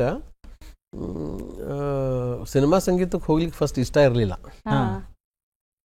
ಅದು ಅಭಿರುಚಿ ಇರಲಿಲ್ಲ. ಯಾಕಂದ್ರೆ ನಾನು ಶಾಸ್ತ್ರೀಯ ಸಂಗೀತಗಾರರ ಜೊತೆನೇ ಇರಬೇಕು, ಶಾಸ್ತ್ರೀಯ ಸಂಗೀತದೊಳಗೆ ಇರಬೇಕು ಅಂತ ಆಸೆ ಇತ್ತು. ಆದರೆ ನಮ್ಮಲ್ಲಿ ಸಾರಂಗಿ ಬಳಕೆ ಬಹಳ ಕಡಿಮೆ. ನಮ್ಮ ಶಾಸ್ತ್ರೀಯ ಸಂಗೀತ ಲೋಕದಲ್ಲಿ ಹಾಡೋರಿಗೆ ಶಾಸ್ತ್ರೀಯ ಸಂಗೀತ ಇಲ್ಲಿ ಬಳಸೋದು ಇಷ್ಟ ಇಲ್ಲೋ ಅಥವಾ ಗೊತ್ತಿಲ್ಲೋ, ನನಗೆ ಗೊತ್ತಿಲ್ಲ ಅದು. ಎನಿ ಹೌ ಶಾಸ್ತ್ರೀಯ ಸಂಗೀತ ಜೊತೆಗೆ ನನಗೆ ಸಾಥ್ ಮಾಡಲಿಕ್ಕೆ ಜಾಸ್ತಿ ಅವಕಾಶ ಸಿಗ್ತಿರ್ಲಿಲ್ಲ, ಇವತ್ತೂ ಇಲ್ಲದು. ಪರವಾಗಿಲ್ಲ, ಆದರೆ ಬದುಕು ಕಟ್ಕೊಳ್ಳಿಕ್ಕೆ ಫ್ಯಾಮಿಲಿ, ನಮ್ಮ ಮನೆತನ ನೋಡ್ಕೊಳ್ಳಿಕ್ಕೆ ನನಗೆ ಬೇಕಾಗ್ತಿತ್ತಲ್ಲ. ಹಿಂಗಾಗಿ ನಾನು ಸಿನಿಮಾ ಫೀಲ್ಡಿಗೆ ಹೋಗಲೇಬೇಕಾದಂಥ ಅನಿವಾರ್ಯತೆ ಬಂತು. ಆವಾಗ ಹೋದಾಗ ರಾಜನ್ ನಾಗೇಂದ್ರ ಅವ್ರ ಜೋಡಿ ಫಸ್ಟ್ ಕೆಲಸ ಮಾಡ್ಲಿಕ್ಕೆ ಸಿಕ್ತು. ಅವಾಗ ಅನ್ನಿಸ್ತು ಕೆಲಸ ಏನು ಭಾಳ ಕಷ್ಟದ್ದಲ್ಲ, ಮಾಡ್ಬೋದು, ಸ್ವಲ್ಪ ನೋಡ್ಕೊಂಡ್ರೆ ಆಗ್ತದೆ ಅಂಥೇಳಿ. ಒಂದು 2-3 ರೆಕಾರ್ಡಿಂಗ್ ಆಗೋಷ್ಟೊತ್ತಿಗೆ ನನಗೆ ಅಭ್ಯಾಸ ಆಗೋಯ್ತು, ಇದೇ ಥರ ನಡೀತದೆ ಇದು ಅಂತ. ಸಿನಿಮಾಗಳಲ್ಲಿ ನುಡಿಸಿದೆ, ಬ್ಯಾಕ್ಗ್ರೌಂಡ್ ಸ್ಕೋರ್ಸ್ಗೆಲ್ಲ, ಸಾಂಗ್ ಸಿನಿಮಾ ಹಾಡುಗಳಿಗೆ. ಆಮೇಲೆ ವಿಜಯ್ ಭಾಸ್ಕರ್ ಅವ್ರ ಜೋಡಿನೂ ನುಡಿಸಿದೆ. ತದನಂತರದಲ್ಲಿ ಹಂಸಲೇಖ ಅವರು ಆ ಟೈಮ್ನಲ್ಲಿ ಭಾಳ ಹೆಸರು ಮಾಡಿದ್ರು, ಅವ್ರ ಜೊತೆ ಭಾಳಷ್ಟು ಕೆಲಸ ಮಾಡಿದ್ವಿ. ಅವರು ಅವಕಾಶ ಕೊಟ್ಟರು. ಅವ್ರ ನಂತರದವ್ರು ಎಲ್ಲರ ಜೋಡಿನೂ ಕೆಲಸ ಮಾಡಿದೆ. 1-2-3 ಸರ್ತಿ ರೆಹಮಾನ್ ಅವ್ರ ಜೋಡಿ ಹೋಗಿ ಕೆಲಸ ಮಾಡೋ ಅವಕಾಶನೂ ಬಂತು, ಅಲ್ಲಿ ಮಾಡಿದೆ. ಅಲ್ಲಿ ತಮಿಳುನಾಡು ಇಂಡಸ್ಟ್ರಿ ಒಳಗೂ ಸುಮಾರು ಸಂಗೀತಗಾರ ಜೋಡಿ ಕೆಲಸ ಮಾಡಿದೆ. ಮಲಯಾಳಂ ಇಂಡಸ್ಟ್ರಿ ಒಳಗೆ ಕೆಲಸ ಮಾಡಿದೆ, ತೆಲುಗು ಇಂಡಸ್ಟ್ರಿ ಒಳಗೆ ಕೆಲಸ ಮಾಡಿದೆ. ಸೊ ಹಂಗಾಗಿ ಸಿನಿಮಾ ಫೀಲ್ಡ್ ನನಗೆ ಬದುಕನ್ನು ಕಟ್ಟಿ ಕೊಡ್ತು ಅಂತ ಹೇಳ್ಬೋದು. ಯಾಕಂದ್ರೆ ಬರೀ ನೋಡ್ರಿ ಹಾಡ್ಕೊಂತ ಕುಂತ್ರೆ ಊಟಕ್ಕೆ ಹಾಕೋರು ಯಾರು ಅಲ್ಲ. ಹೌದ್ರಿ ಸರ್. ಸೊ ಹಂಗಾಗಿ ಆ ಸಿನಿಮಾ ಫೀಲ್ಡ್ ಇಂದ ನನಗೆ ನನ್ನ ಬದುಕನ್ನು ಕಟ್ಕೊಳಕಾಯ್ತು. ಘರಾಣದಾರ್ ಮ್ಯೂಸಿಷಿಯನ್ಸ್, ಸಂಗೀತಗಾರರು ನಾವು ಎಲ್ಲೇ ಕೆಲಸ ಮಾಡಿದ್ರು ನಮ್ಮ ಪರಂಪರೆಯನ್ನು ಬಿಡಲ್ಲ. ಇಲ್ಲ, ಹೌದು. ಇಲ್ಲ, ನಾನೀಗ ಅದನ್ನೇ ಕೇಳಕ್ ಹೊರಟೆ ಸರ್. ಅಂದ್ರೆ ನಿಮ್ಮ ಮನೆತನದ್ದೇ ಅಂತ ಒಂದಷ್ಟು ಇದೆಯಲ್ಲ ಸರ್, ಅಂಥದ್ದು ಯಾವ್ದಾದ್ರು ಏನಾದ್ರು ಕೇಳಿಸ್ಬೋದಾ ಸರ್? ಸುಮಾರಿದೆ. ಈಗ ನಮ್ಮ ಮನೆತನ ಅಂತಂದ್ರೆ ಏನು, ನಮ್ಮ ಶಾಸ್ತ್ರೀಯ ಸಂಗೀತದ ಮನೆತನ. ಈ ಶಾಸ್ತ್ರೀಯ ಇಲ್ಲ ಅಂದ್ರೆ ಅಲ್ಲ ಸರ್, ಅಪ್ಪ ಕಂಪೋಸ್ ಮಾಡಿದ್ದು ಆ ಥರದ್ದು ಯಾವ್ದಾದ್ರು ಒಂದು ಕೇಳಿಸ್ಬೋದಾ ಸರ್? ಸುಮಾರಿದೆ. ಈಗ ನೋಡ್ರಿ, ಒಂದು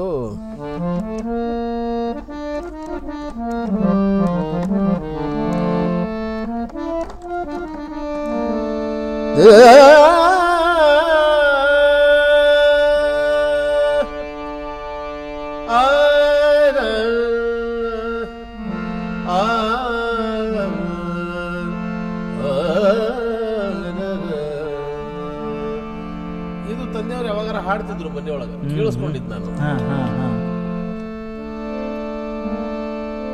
अब दया करो गोपाल, अब दया करो गोपाल, परू में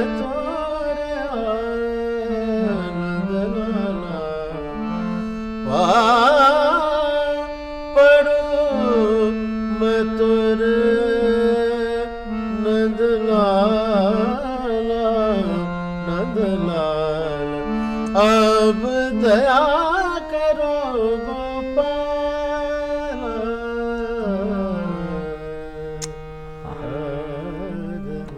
ಈ ತರದ್ ಕೆಲವೊಂದು ಟುಮರಿಗಳಾಗಲಿ, ಭಜನ್ಸ್ ಆಗಲಿ ಸಹಜವಾಗಿ ಮನೆಯೊಳಗೆ ಕೇಳಿಸ್ಕೊತಿದ್ವಿ.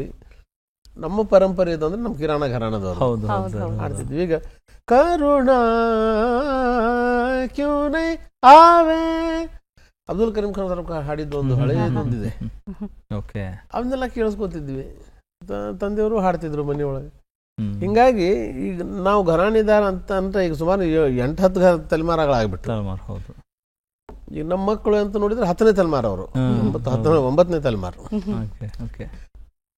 ಅವ್ರಿಗೆಲ್ಲ ಹೆಂಗಂದ್ರೆ ಇದೆಲ್ಲ ನಾವು ಉಳಿಸಿಕೊಡ್ಲಿಕ್ಕೆ ಬೇಕು. ಯಾಕಂದ್ರೆ ಅದು ಹಂಗೆ ಹೋಗ್ಬಾರ್ದು. ಬೇರೆ ನಾವು ಬದುಕಲಿಕ್ಕೆ ಏನಾದ್ರು ಮಾಡ್ತಿರಬಹುದು, ಸರ್ವೈವಲ್. ಆದ್ರೆ ನಮ್ಮ ಪರಂಪರೆಯಲ್ಲಿ ಇರತಕ್ಕಂಥ ಮುತ್ತುರತ್ನಗಳನ್ನು ನಾವು ಮುಂದಕ್ಕೆ ತಗೊಂಡು ಕೊಡ್ಲೇಬೇಕಲ್ಲ. ಇದು ನಿಮ್ದಪ್ಪ, ನೀವು ತಗೊಂಡೋಗ್ರಿ ಮುಂದೆ. ಸರ್, ತಾವು ಅಂದ್ರೆ ಸಾರಂಗಿ ವಾದಕರಾಗಿ ಸಿನಿಮಾ ಸಂಗೀತಕ್ಕೆ ಸಾಕಷ್ಟು ಹಾಡುಗಳಿಗೆ ಒಂದು ವಾದನದ ಸಾಥ್ ಕೊಟ್ರಿ. ಆದ್ರೆ ಗಾಯಕರಾಗಿ ಅಂದ್ರೆ ತಾವು ಗಾಯನದ ಬಗ್ಗೆ ಹೆಚ್ಚು ಗಂಭೀರತೆಯನ್ನ ತೆಗೆದುಕೊಂಡಿದ್ದೆ ಯಾವಾಗ? ಅಂದ್ರೆ ಸರ್, ತಮ್ಮ ಕಂಠದಲ್ಲಿ ದಾಸರ ಪದಗಳು, ಶರಣವರ ವಚನಗಳನ್ನ ಕೇಳೋದೇ ಒಂದು ಸೊಗಸು.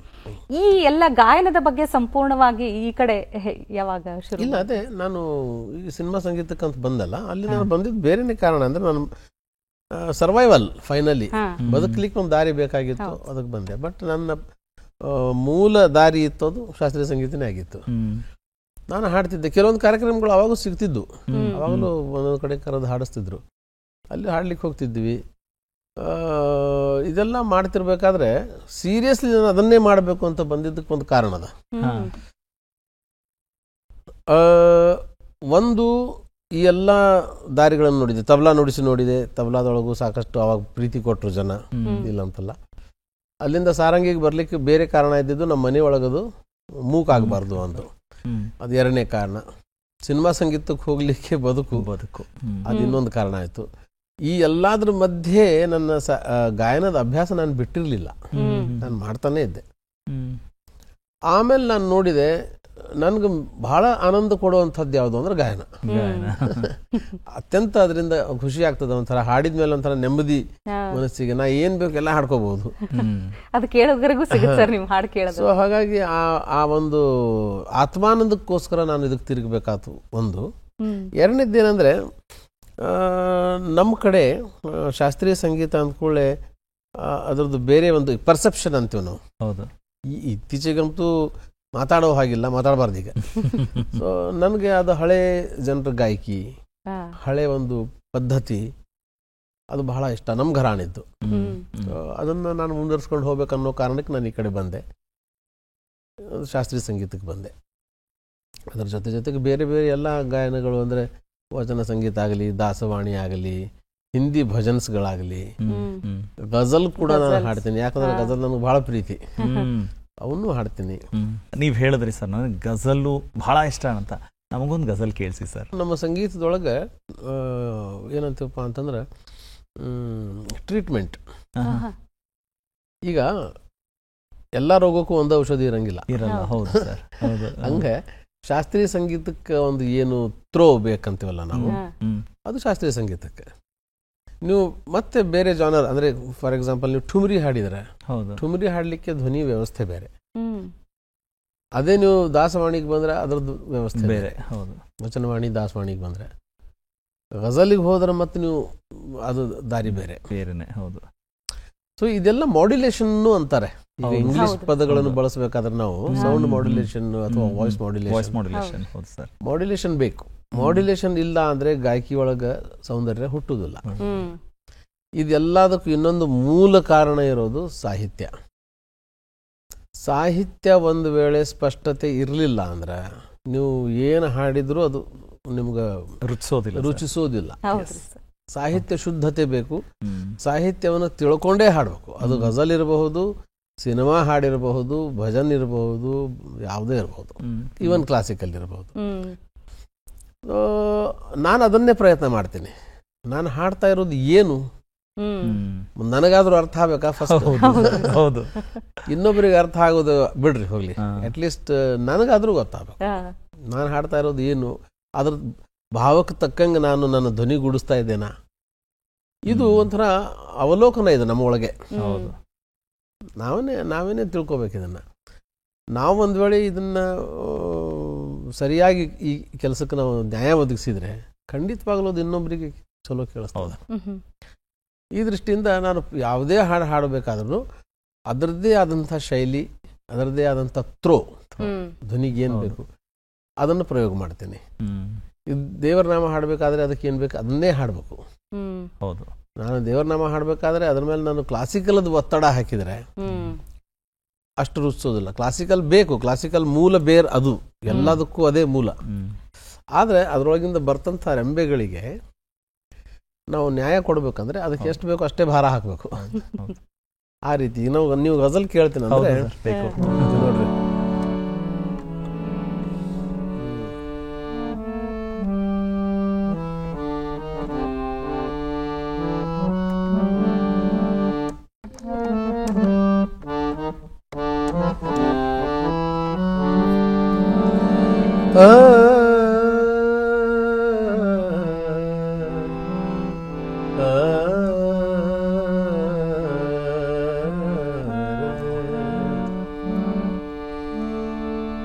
नींद को बद्दुआ न दे जाना, नींद को बद्दुआ न दे जाना, गेसुओं की हवा न दे जाना, नींद को बद्दुआ न दे जाना. ಸಾಹಿತ್ಯ ನಮ್ಗೆ ಅರ್ಥ ಆದ್ರೆ ಮಾತ್ರ ನಾವು ಅದಕ್ಕೆ ನ್ಯಾಯ ಒದಗಿಸ್ಲಿಕ್ಕೆ ಆಗ್ತದ. ಸರ್, ಈಗ ನೀವು ಹೇಳಲಿಕ್ಕತ್ತಿದ್ದನ್ನು ಕೇಳಿದ್ರೆ ಹೆಂಗದ ಅಂದ್ರೆ ಇದು ಧ್ವನಿ ಪೆಟ್ಟಿಗೆ ಸಿಸ್ಟಮ್ನಾಗ ಸೆಟ್ಟಿಂಗ್ಸ್ ಒಂದು ಈ ಗಜಲ್ಗ ಅಂದ್ರೆ ಇದು ಒಂದು ಬಟನ್ ಹಾಕ್ಬಿಟ್ರೆ ಸಾಕು, ಈ ತರ ಬರ್ಬೇಕು ಅನ್ನುವಂಥದ್ದು. ಆ ತರ ಮಾಡ್ಕೊಂಡ್ ಬಿಟ್ಟೇರಿ ಸರ್ ನೀವು ಒಂದು ತಯಾರಿ. ಅದು ಇರೋದೇ ಹಂಗ, ನಾನೇನ್ ಮಾಡಿಲ್ಲ ಅದನ್ನ, ಅದು ಇರೋದೇ ಹಂಗ. ಸರ್, ಇದೆಲ್ಲದಕ್ಕೂ ಮೂಲ ಕಾರಣ ಅಂದ್ರೆ ಅಭ್ಯಾಸ ಸರ್. ಅಂದ್ರೆ ಬಹಳ ರಿಯಾಜ್ ಅಂತ ಏನ್ ಹೇಳ್ತೀವಿ, ಈ ಸಂಗೀತ ಅನ್ನೋದು ಬಹಳ ದೊಡ್ಡದು. ಇದನ್ನೆಲ್ಲ ಕಲಿಬೇಕಂದ್ರೆ ಬಹಳ ವರ್ಷಗಳು ಬೇಕು. ಈಗ ನಂಗೆಲ್ಲ ಇನ್ಸ್ಟಂಟ್ ಅಂದ್ರೆ ಸಿಗೋದಿಲ್ಲ ಅಂತ ಗೊತ್ತು ಸರ್.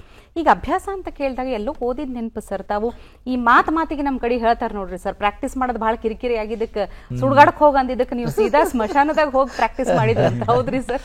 ಹೌದು, ಅದು ಒಂದು ಘಟನೆ ನಡೀತ ಹಂಗ. ಮನಿ ಒಳಗ ನಾನು ಕುಂತ್ ಪ್ರಾಕ್ಟೀಸ್ ಮಾಡ್ತಿದ್ದೆ. ಅದು ಆಕ್ಚುಲಿ ಮನಿ ಅಂದ್ರೇನು, ನಮ್ಮ ಓಕೆ ಅದೇ ಮತ್ತೆ ಅದು ಬೇರೆ ಸ್ಟೋರಿ ಬಿಡ್ರಿ, ಅದು ಬಿಟ್ಬಿಡ್ರಿ. ಕೂತ್ ಮಾಡ್ತಿದ್ನಲ್ಲ, ಪಕ್ಕದೇ ಮನಿಗಳಿದ್ವು. ನಮ್ದು ಯಾವ ಟೈಮು ಏನು ಗೊತ್ತು ಇಲ್ದವ್ರು ನಾವು. ಹಾಳಾಗದಿದ್ರು ಪಕ್ಕದ ಮನೆಯವ್ರು ಬಂದು 1-2-3 ಸರ್ತಿ ಹೇಳಿದ್ರು ನನಗೆ, ನೋಡ್ರಿ ನೀವು ಹಿಂಗೆಲ್ಲ ಮಾಡಿದ್ರೆ ನಡೆಯಂಗಿಲ್ಲ ಅಂತ. ಆಮೇಲೆ ಒಂದ್ ದಿವ್ಸ ಬಂದು ಭಾಳ ಸಿಟ್ಟಿಲಿ ಹೇಳಿದ್ರು ಅವರು, ನೀವೇನ್ರಿ ರಾತ್ರಿ 12 ಗಂಟೆಗೆಲ್ಲ ಹೋದ್ರು ಕುಂತ್ರು ನಾವು ಮಲ್ಕೊಳ್ಳೋಣ ಬೇಡ. ಅಲ್ರಿ ಮನ್ಯಾಗ ಕುಂತ್ ಪ್ರಾಕ್ಟೀಸ್ ಮಾಡ್ಲಿಲ್ಲ ಅಂದ್ರೆ ಎಲ್ಲಿ ಹೋಗ್ಲಿ ಅಂತ, ಹುಡುಗಾಡಕ್ ಹೋಗ್ರಿ ನೀವು ಅಂದ್ರು. ನನಗೆ ಆ ಟೈಮ್ನಾಗ ಸಿಟ್ಟು ಬಂತು ಖರೆ, ಮನ್ಯಾಗ ಕುಂತವ್ರಿಗೆ ಸುಡುಗಾಡು ಹೋಗಂತ ಹೇಳ್ತಾನಲ್ಲಪ್ಪ ಇವ ಅಂಥೇಳಿ. ಆಮೇಲೆ ವಿಚಾರ ಮಾಡಿದೆ ನಾನು, ಹೌದಲ್ಲ ಅದು ಕರೆಕ್ಟ್ ಒಳ್ಳೆ ಅಡ್ರೆಸ್ ಹೇಳಿದ್ರು ನನಗೆ ಅವರು. ಅಲ್ಲಿ ಹೋಗ್ಬೇಕು, ಹೋಗಿ ನೋಡೋಣ ಅನ್ಸತ್ತೆ ಅಂತೇಳಿ ತಂಬೂರಿ ಎತ್ಕೊಂಡು ಹೋದೆ ನಾನು. ಅಲ್ಲಿ ಹೋಗಿ ಅಂದರೆ ನಮ್ಮ ತಂದೆ ತಾಯಿ ಸಮಾಧಿ ಅದ ಅಲ್ಲೇ ಕೆಳಗಡೆ ಕೂತ್ಕೊಂಡು ನಾನು ಮಾಡ್ತಿದ್ದೆ ಅಭ್ಯಾಸ. ಅಲ್ಲಿ ಯಾರು ನನಗೇನು ಕಿರಿಕಿರಿ ಮಾಡಲಿಲ್ಲ ಬಿಡ್ರಿ. ಭಾಳ ಟೈಮ್ ತನಕ ಮಾಡಿದೆ ಅಲ್ಲೇ. ಹಿಂಗೆ ಏನೇನೋ ಪ್ರಸಂಗಗಳು ಬಂದಾಗ ಅದನ್ನು ಎದುರಿಸ್ಬೇಕು. ಅಲ್ಲ ಹಂಗಿದ್ರೆ ಈಗ ಶಾಸ್ತ್ರೀಯವಾದ ಸಂಗೀತದ ಅಭ್ಯಾಸದಲ್ಲಿ ಈ ಚಿಲ್ಲಾದ್ ಅಂತ ಹೇಳಿ, ಚಿಲ್ಲ, ಹೌದು, ಏನ್ ಸರ್ ಅದು ಎಕ್ಸಾಕ್ಟ್ಲಿ? ಅದು ಒಂದು ವೃತ ನೋಡ್ರಿ. ಚಿಲ್ಲ ಅಂದ್ರೆ 40 ಅಂತೀವಿ ನಾವು. 40 ಅಂದ್ರೆ 40. 40 ದಿನ 41 ದಿನ ನಿರಂತರ ತಪ್ಪದೆ ಅಭ್ಯಾಸಿಸುವುದು. ಅದಕ್ಕೆ ನಾವು ಇಷ್ಟು ಟೈಮ್ ಹಾಕೋಣ. ಈಗ 24 ಗಂಟೆಗಳಲ್ಲಿ ನೀವು ಎಷ್ಟು ನಿಮ್ಮ ಕೆಪಾಸಿಟಿ ಅದ ಕೂತ್ಕೊಂಡು ಅಭ್ಯಾಸ ಮಾಡ್ಲಿಕ್ಕೆ. ನಿಮ್ಗೊಂದು 10 ಗಂಟೆ ಒಂದ್ ಕಡೆ ಕೂತ್ಕೊಳಕ್ಕಾಗತ್ತಾ? 10 ಗಂಟೆ ದಿವಸ ಮಾಡ್ರಿ. ನಿಮ್ಗೆ 12 ತಾಸು ಕೂತ್ಕೊಳಕ್ ಆಗ್ತದೆ, 12 ತಾಸು ಕೊಡ್ರಿ. ಸೊ ನಿಮ್ಮ ಕೆಪಾಸಿಟಿ ಮೇಲೆ. ಬಟ್ ಅದೇನು ನೀವು ನಿರ್ಧಾರ ಮಾಡ್ತಿರಲ್ಲ ಇಷ್ಟೊತ್ತು ನಾವು ಕೂಡಬೇಕು ಅಂತ, ಅದನ್ನ ನೀವು ಕೂಡ್ಬೇಕು. ಅದರಲ್ಲಿ ತಪ್ಪಿಸೋಂಗಿಲ್ಲ. ಆಮೇಲೆ ಹೊರಗಡೆ ನೀವು ಏನು ಎಂಟರ್ಟೈನ್ಮೆಂಟ್ ಅಂತ ಏನಿರುವುದಿಲ್ಲ ಅವಾಗ. ಬಹಳ ಅದ ಚಿಲ್ಲ ಮಾಡೋದು ಅಷ್ಟು ಸುಲಭದ ಕೆಲಸ ಅಲ್ಲ. ನಾನು ನನ್ನ ಇಷ್ಟು ಆಯುಷ್ಯದೊಳಗೆ ನನಗೆ 3 ಸರ್ತಿ ಅದನ್ನ ಮಾಡೋ ಅವಕಾಶ ಸಿಕ್ತು. 3 ಸರ್ತಿನೂ ಮಾಡಿದೆ ನಾನು. ನನಗೇನು ವಿಘ್ನಗಳು ಬರಲಿಲ್ಲ. 1ನೇ ಸರ್ತಿ ನಾನು ಮಾಡಿದಾಗ ಧಾರವಾಡದಾಗ ರಾಯರ ಹನುಮಂತ ದೇವ್ರ ಗುಡಿ ಅಂತದ ಒಂದು, ಅಲ್ಲೇ ನನಗೆ ರಾಮಾಚಾರಿಗಳು ಅಂತ ಹೇಳಿ ಪಾಪ ಇವತ್ತು ನೆನೆಸ್ಬೇಕು ಅವ್ರಿಗೆ. ಅವರು ನನಗೆ ಅವಕಾಶ ಕೊಟ್ಟರು. ನಾನು 2 ವರ್ಷ ಪ್ರಾಕ್ಟೀಸ್ ಮಾಡೀನಿಲ್ಲ ಆ ಮಂದಿರದೊಳಗೆ. ಸೊ ಆ ಟೈಮ್ನಲ್ಲಿ ನಾನು 41 ದಿವಸ ಅಲ್ಲೇ ಪೂರ್ಣ ಮಾಡಿದೆ. 2ನೇ ಚಿಲ್ಲ 1 ವರ್ಷ 1.5 ವರ್ಷ ಆದಮೇಲೆ ನಾನು ಮಂಗಳವಾರಪೇಟೆ ಧಾರವಾಡದೊಳಗೆ ಕಾಳಮ್ಮನ ಗುಡಿ ಅದ. ಕಾಳಮ್ಮನ ಗುಡಿ ಒಳಗೂ ನನಗೊಂದು ಅವಕಾಶ ಮಾಡಿದ್ರು ಅವರು. ಅಲ್ಲಿ ಕೂತು ಮಾಡಿದೆ. ಇನ್ನು 3ನೇ ಚಿಲ್ಲ ನಾನು ಮಾಡಬೇಕಾದ್ರೆ ನನಗೆ ಕಾಡು ಮೇಡು ಅಲಿಬೇಕಾಯ್ತು. ಜಾಗ ಸಿಗಲಿಲ್ಲ. ಅದನ್ನು ಮುಗಿಸಿದೆ. 3 ಸರ್ತಿ ಅದನ್ನು ಮುಗಿಸಿದೆ. ಅದು ಬಹಳ ಟೈಮ್ ಆದ್ಬಿಡ್ರಿ. ಆಮೇಲೆ ಅದರೊಳಗೆ ನನಗೆ ಬಹಳಷ್ಟು ನನ್ನ ಕೊರತೆಗಳು ಕಂಡು ಬಂದು ಅದನ್ನು ನಾನು ಸರಿಪಡಿಸ್ಕೊಳ್ಳಿಕ್ಕೆ ಒಂದು ದಾರಿ ಆಯ್ತು. ಚಿಲ್ಲ ಅನ್ನೋದು ಬಹಳ ಕಠಿಣ ವೃತ್ತ. ಅದು ಅಷ್ಟು ಸುಲಭ ಇಲ್ಲ. ಅದು ಈಗ ಎಲ್ಲ ಅನುಕೂಲಗಳನ್ನು ಕೊಟ್ಟರು ಮಾಡೋರಿಲ್ಲ. ಹೌದು ಸರ್. ಮಾಡಿದ್ರೆ ಅದನ್ನ ಸ್ಟೇಟಸ್ ಮೇಲೆ ಹಾಕೋತಾರೆ, ನಾವು ಮಾಡಿ ದೊಡ್ಡ ಸಾಧನೆ ಮಾಡಿಬಿಟ್ಟಿ ಅಂತ. ಇಲ್ಲ, ಬಹುಶಃ ಸುಳ್ಳದಲ್ಲ ಸರ್. ಅದೇ ಬಹುಶಃ ನಿಮಗೆ ಅಂದ್ರೆ ಅವಾಗಿನ ಸಂದರ್ಭ ಜೊತೆಗೆ ಯಾವ ಮೊಬೈಲು ಇಲ್ಲ, ಯಾವ ತಕರಾರು ಇಲ್ಲ. ಚಿಲ್ಲ ಮಾಡ್ಬೇಕಾದ್ರೆ ಇವೆಲ್ಲ ಕಂಡೀಷನ್ಸ್ ಅದ. ಅದಕ್ಕೆ ಏನಂದ್ರೆ ನೀವು ಯಾರ ಜೊತೆ ಮಾತಾಡಂಗಿಲ್ಲ. ಫಸ್ಟ್ ಆಫ್ ಆಲ್ ನೀವು ಬಂದ್ ಮಾಡೋದು ಬಾಯಿ. ಸಂಗೀತ ಬಿಟ್ಟು ನೀವು ಬೇರೆ ಏನು ಮಾಡಂಗಿಲ್ಲ. ಒಂದು. 2ನೇದ್ದು, ನಿಮ್ಮ ಊಟ ನೀವೇ ಅಡಿಗೆ ಮಾಡ್ಕೊಂಡು ತಿನ್ಬೇಕು. ನೀವು ಸಮಾಜದಿಂದ ದೂರ ಇರ್ಬೇಕು. ಸಮಾಜ ಅಂದ್ರೆ ನಿಮ್ಗೆ ಹೊರಗಿನ ಸಮಾಜದ ಏನು ಸಂಪರ್ಕನೇ ಇರಬಾರ್ದು. ಡಿಸ್ಟ್ರಾಕ್ಷನ್ ಬೇಡ ಅಂತ ಅಷ್ಟೇ. ಸೊ ಇದನ್ನೆಲ್ಲ ಮಾಡ್ತೀನಿ ಅಂತ ಶುರು ಮಾಡಿದ್ಮೇಲೆ ಕೂಡ ನಿಮ್ಗೆ ಏನೋ ಆರಾಮಿಲ್ದಂಗೆ ಆಯ್ತು ಅಂತ ಇಟ್ಕೊಡ್ರಿ.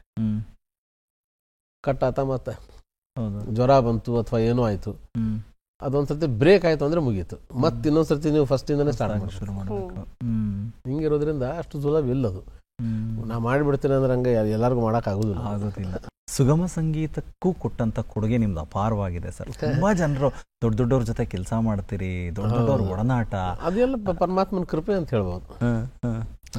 ಯಾಕಂದ್ರೆ ನೋಡ್ರಿ, ನಾವು ಇಂಥವ್ರ ಜೋಡಿ ಕೆಲಸ ಮಾಡ್ತೀವಿ ಅಂತಂದ್ರೆ ಅದು ಭಗವಂತನ ಇಚ್ಛೆ ಇಲ್ಲದೆ ಆಗುದಿಲ್ಲ. ಅದು ನನ್ನ ದೃಢ ನಂಬಿಕೆ. ಯಾಕಂದ್ರೆ ಪರಮಾತ್ಮ ಎಲ್ಲಿ ತನಕ ಅವಕಾಶ ಮಾಡಿಕೊಡೋದಿಲ್ಲೋ ಯಾವುದೇ ಕೆಲಸಕ್ಕೆ, ಅಲ್ಲಿ ತನಕ ಆ ದಾರಿ ಓಪನೇ ಆಗೋದಿಲ್ಲ ಸರ್. ಹೌದು. ಓಕೆ, ಅದು ನಮ್ಗೇನೋ ಒಂದು ಅವಕಾಶಗಳನ್ನು ದೇವರು ಕಲ್ಪಿಸಿ ಕೊಟ್ಟ, ನಾವು ಪ್ರಯತ್ನ ಪಟ್ವಿ. ಆಮೇಲೆ ದೊಡ್ಡವ್ರ ಹತ್ರ ಕೆಲಸ ಮಾಡ್ಬೇಕಾದ್ರೆ ನಾವು ಬಹಳ ವಿದ್ಯಾರ್ಥಿಗಳ ತರ ಇದ್ದು ಅದನ್ನು ಕಲ್ತ್ವಿ. ಅವ್ರಿಗೆ ಏನು ಬೇಕೋ ಅದನ್ನು ಮಾಡಿದ್ವಿ. ಹೌದು ಸರ್. ಮಾಡ್ತಾ ಮಾಡ್ತಾ ಮಾಡ್ತಾ ಮಾಡ್ತಾ ಕಲಿತೆ ನಾನು ಭಾಳ. ಏನೆಲ್ಲ ಮಾಡ್ಬೋದು. ಈಗ ಹೊಸತನ ಯಾವುದರಲ್ಲಿಯೂ ಒಂದು ಹೊಸತನ ಬರಬೇಕು ಅಂದರೆ ಒಬ್ಬ ಕಲಾಕಾರದ ಸ್ವಂತಿಕೆ ಅದರೊಳಗೆ ಕೂಡಲೇಬೇಕಲ್ಲ. ಈಗ ನಾವು ಏನಂತ ಅದಕ್ಕಂದ್ರೆ ಕಾಪಿ ಮಾಡೋದು ನನಗೆ ಇಷ್ಟ ಇಲ್ಲ, ಯಾವಾಗಲೂ ಇಷ್ಟ ಇಲ್ಲ ನನಗೆ ಕಾಪಿ ಮಾಡಿ ಹಾಡೋದು. ಈಗ ನೀವೇ ಹಾಡಿದ್ದ ಹಾಡನ್ನು ಹಾಡಿದ್ರು ಕೂಡ ಅದರಲ್ಲಿ ನಂತರ ಹಾಕಿರ್ತೀನಿ. ಸೊ ಅದು ನನ್ನ ಸ್ವಭಾವ ಅನ್ಕೊಳ್ರಿ ಅಥವಾ ಹೆಂಗಾರ ತಿಳ್ಕೊಳ್ರಿ. ಬಟ್ ನನಗೆ ಈಗ ಯಾರೇ ದೊಡ್ಡವರು ಹಾಡಿದ್ದ ಹಾಡು ಹಾಡಿದ್ರು ಕೂಡ ನಾನು ಅದರಲ್ಲಿ ನನ್ನ ಜಾಗ ಎಲ್ಲಿದೆ ಅಂತ ಹುಡುಕ್ತೀನಿ. ಗ್ರೇಟ್. ಈಗ ನೋಡ್ರಿ ಸಾಕಷ್ಟು ಫೇಮಸ್ ಹಾಡುಗಳದಾವ. ಪಂಡಿತ್ ಭೀಮಸೇನ್ ಜೋಶಿ ಅವರು ಹಾಡಿದ್ದು ಹಾಡದಾವ, ಉಳಿದವ್ರು ಹಾಡಿದ್ದು ಹಾಡದಾವ, ದಾಸವಾಣಿ ಹಾಡ್ತೇವೆ ನಾವು, ಇಲ್ಲಂತಲ್ಲ. ಹಾಡ್ಬೇಕಾದ್ರೆ ನಾನು ವಿಚಾರ ಮಾಡ್ತೀನಿ, ಅವ್ರಂತೂ ಇಷ್ಟು ದೊಡ್ಡ ಕೆಲಸ ಮಾಡಿದ್ರು, ಬಟ್ ನನಗೆಲ್ಲಿ ಅವಕಾಶ ಬಿಟ್ಟಾರ ಅಂತ ನಾನೇನಾದರೂ ಅದರಲ್ಲಿ ಸ್ವಲ್ಪ ನೋಡ್ಬೋದಾ ಅನ್ನೋ ಒಂದು ಪ್ರವೃತ್ತಿ. ಆಮೇಲೆ ಆಮೇಲೆ ಆಮೇಲೆ ಸ್ವಲ್ಪ ತಿಳುವಳಿಕೆ ಬರ್ತಾ ಹೋದಂಗೆ ಇಲ್ಲ ನಾನು ಏನಾದರೂ ವಿಚಾರ ಮಾಡ್ಬೋದು ಇದ್ರೊಳಗೆ ಅಂಥೇಳಿ ಪ್ರಯತ್ನ ಪಟ್ಟಾಗ ಒಂದಿಷ್ಟು ಹಾಡುಗಳು ನಾನೇ ಕಂಪೋಸ್ ಮಾಡಿದೆ. ಅದೇ ರೀ ಸರ್, ಅಂದ್ರೆ ನಿಮ್ಗೆ ಹಾಡೋದಂದ್ರೆ ಬಹಳ ಇಷ್ಟ, ಅಂದ್ರೆ ಹಾಡೋದು ಬಹಳ ಆನಂದ ಕೊಡುತ್ತೆ ಅಂತ ಹೇಳಿ. ಸಂಗೀತ ಸಂಯೋಜನೆ ಅಂತ ಬಂದಾಗ ಮೊದಲು ಸಂಯೋಜನೆ ಮಾಡಿದ್ದು ಯಾವ್ದಾದ್ರು ಹಾಡಬಹುದ್ರಿ ಸರ್? ನಾನು ಮೊದಲು ಸಂಯೋಜನೆ ಮಾಡ್ಲಿಕ್ಕೆ ಪ್ರಾರಂಭ ಮಾಡಿದ್ದು ಶಾಸ್ತ್ರೀಯ ಸಂಗೀತದ ಬಂದಿಷ್ಗಳು. ಅದಕ್ಕೂ ಇನ್ನೊಂದು ಬೇರೆ ಅದ ಕತೆ ಹೇಳ್ತೇನೆ, ಮಾತಾಡೋಣ್ರಿ ಸರ್. ನಾನು ದಾಸವಾಣಿ ನನಗೆ ಪರಿಚಯ ಆಗಿದ್ದು ನನ್ನ ಅಗದಿ ಆಪ್ತ ಮಿತ್ರ ನಮ್ಮ ಶ್ಯಾಮ್ ನಾಡಗೌಡರ್ ಅಂತ ಹೇಳಿ ಧಾರವಾಡದಾಗಿದ್ದಾರವರು. ಅವರು ಬಹಳ ಒಳ್ಳೆ ಕಂಪೋಸರ್, ಚಲೋ ಹಾಡೋರು ಕೂಡ. ಆದರೆ ಅವರು ನೌಕರಿ ಇದ್ದ ಕಾರಣಕ್ಕೆ ಅವ್ರಿಗೆ ಹೊರಗಡೆ ಜಾಸ್ತಿ ಆಗಲಿಲ್ಲ ಅಂತ ಕಾಣಿಸ್ತದೆ. ಅವರಿಂದ ನನಗೆ ಇದು ಪರಿಚಯ ಆಯಿತು. ನಾನು ಮೊದಲು ಬರೀ ಕ್ಲಾಸಿಕಲ್ ಹಾಡ್ತಿದ್ದೆ, ಇಲ್ಲ ಠುಮ್ರಿ ಗಜಲ್ಸ್ ಹಾಡ್ತಿದ್ದೆ. ಆ ಮನುಷ್ಯ ನನಗೆ ಹಿಡ್ಕೊಂಡು, ನೀವು ವಿಚಿತ್ರ ಅನಿಸ್ತದೆ, ಧಾರವಾಡದೊಳಗೆ ಅಕ್ಕಿಪೇಟೆ ಅಂತದ, ಅಕ್ಕಿದು ಮಾರ್ಕೆಟ್ ಅದು, ಕಾಲಿಡಕ್ಕೆ ಜಾಗ ಇರೋದಿಲ್ಲ ಅಲ್ಲೇ. ಅಲ್ಲಿ ಭೇಟಿ ಆಗಿಬಿಡೋರು ಒಂದೊಂದು ಸರ್ತಿ ಮಾರ್ಕೆಟ್ ಒಳಗೆ. ಅಲ್ಲಿ ಹಿಡ್ಕೊಂಡು ಭಯ ಅದು ಬಾಯಲ್ಲಿ ಒಂದು ಟ್ಯೂನ್ ಬಂದದ್ದು ನೋಡೋ, ಅಲ್ಲಿ ನನ್ನ ಕಿವ್ಯಾಗ ಅವ್ರ ಬಾಯಿ, ನಾವು ಎಲ್ಲಾರ ಒಂದು ಮೂಲೆ ಹೋಗಿ ನಿಲ್ಲೋದು, ಅಲ್ಲಿ ಅವ್ರು ಹಾಡೋದು, ಅದನ್ನ ಕೇಳಿಸ್ಕೊಂಡು ಗಂಟೆಗಟ್ಟಲೆ ನಿಲ್ಲೋದು ಅಲ್ಲೇ. ಆಮೇಲೆ ಹಿಂಗೆ ಮಾಡಿ ಮಾಡಿ ಮಾಡಿ ಅದ್ರದ್ದು ರುಚಿ ಹತ್ತಿ ಬಿಡ್ತು. ಕನ್ನಡದಂತೂ ಚಲೋ ಇದ್ದಿದ್ರಿಂದ, ಯಾಕಂದ್ರೆ ನಾನು ಕನ್ನಡ ಶಾಲೆ ಒಳಗೆ ಓದ್ದವ. ಹಂಗಾಗಿ ನನಗೆ ಕನ್ನಡದ ಒಂದು ಇದು ಬಹಳ ಖುಷಿ ಕೊಡ್ಲಿಕ್ಕೆ ಪ್ರಾರಂಭ ಮಾಡ್ತು.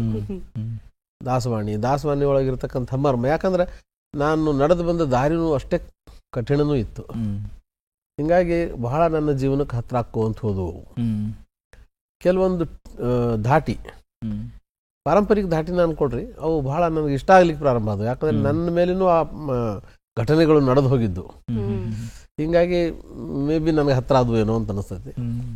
ಕೊನೆಗೆ ನಮ್ಮ ಸ್ನೇಹನೂ ಬಹಳ ಗಟ್ಟಿ ಆಯ್ತು. ಅದರಿಂದ ಹೊಸ ಹೊಸ ಹಾಡುಗಳನ್ನು ನೋಡ್ಲಿಕ್ಕೆ ಪ್ರಾರಂಭ ಮಾಡಿದೆ. ಅವ್ರು ಬೇಕಾದಷ್ಟು ಟ್ಯೂನ್ಗಳನ್ನ, ಹಳೆ ಪಾರಂಪರಿಕ ಟ್ಯೂನ್ ಅವ್ರು ಹಾಡ್ತಿದ್ರು, ಅದನ್ನು ಕೇಳ್ಕೊಂಡು ನಾನು ಹಾಡ್ಲಿಕ್ಕೆ ಪ್ರಾರಂಭ ಮಾಡಿದೆ. ಪ್ರಯತ್ನನೂ ಪಟ್ಟೆ ಆ ಟ್ಯೂನ್ಗಳಲ್ಲಿ ನಂತನ ಹಾಕ್ಲಿಕ್ಕೆ. ಕೊನೆಗೆ ಆಮೇಲೆ ಏನಾಯ್ತು, ನಾನು ಬೆಂಗಳೂರಿಗೆ ಬಂದ್ಮೇಲೆ ಸ್ವಲ್ಪ ಸಂಪರ್ಕ ನಮ್ಮದು ಕಡಿಮೆ ಆಯ್ತು. ಯಾವಾಗೋ ಒಂದ್ಸರ್ತಿ ಭೇಟಿ ಆಗ್ತಿದ್ವಿ. ಆವಾಗ ನಾನೇನು ಮಾಡಿದೆ, ನನ್ನ ಸ್ವಂತ ಅಂದರೆ ಪದ್ಯಗಳನ್ನು ನನ್ನ ಸ್ವಂತ ಧಾಟಿ ಹಾಕ್ಲಿಕ್ಕೆ ನಾನು ಪ್ರಯತ್ನ ಮಾಡಿದೆ. ಕೆಲವೊಬ್ಬರಿಗೆ ಇಷ್ಟ ಆಯಿತು, ಜನರಿಗೆ ಕೆಲವೊಂದು ಜನ ಇಷ್ಟಪಟ್ಟರು. ಎಲ್ಲರೂ ಹಾಡ್ಲಿಕ್ಕೆ ಹೋದರೆ ಆ ಹಾಡು ಫರ್ಮಾಯಿಶ್ ಮಾಡೋರು, ಆ ಹಾಡು ಹಾಡ್ರಿ ಅಂತ. ಅವಾಗ ಅನ್ನಿಸ್ತು, ಓಕೆ ನಾನು ಮಾಡ್ಬೋದು ಅಂತ. ಹಂಗಾಗಿ ಸುಮಾರು ಒಂದು 40-50 ಹಾಡು ನನ್ನೂ ಕಂಪೋಸ್ ಮಾಡಿದ್ದೆ. ನಾನು ಕೇಳಿಸಿ ಅಲ್ಲ ಸರ್ ಒಂದು ಯಾವ್ದಾದ್ರು ಫರ್ಮಾಯಿಶ್. ಈಗ ನೋಡ್ರಿ, ಈ ಹಾಡು ನೀವು ಕೇಳಿರ್ತೀರಿ, ಬಾಗಿಲನ್ನು ತೆರೆದು ಸೇವೆಯನ್ನು ಕೊಡೋಹರಿ. ಇದು ಹಳೆ ಟ್ಯೂನ್ ಅದ. ಇದಕ್ಕೆ ನಾನು ಸ್ವಲ್ಪ ಬೇರೆ ತರ ವಿಚಾರ ಮಾಡಿದೆ.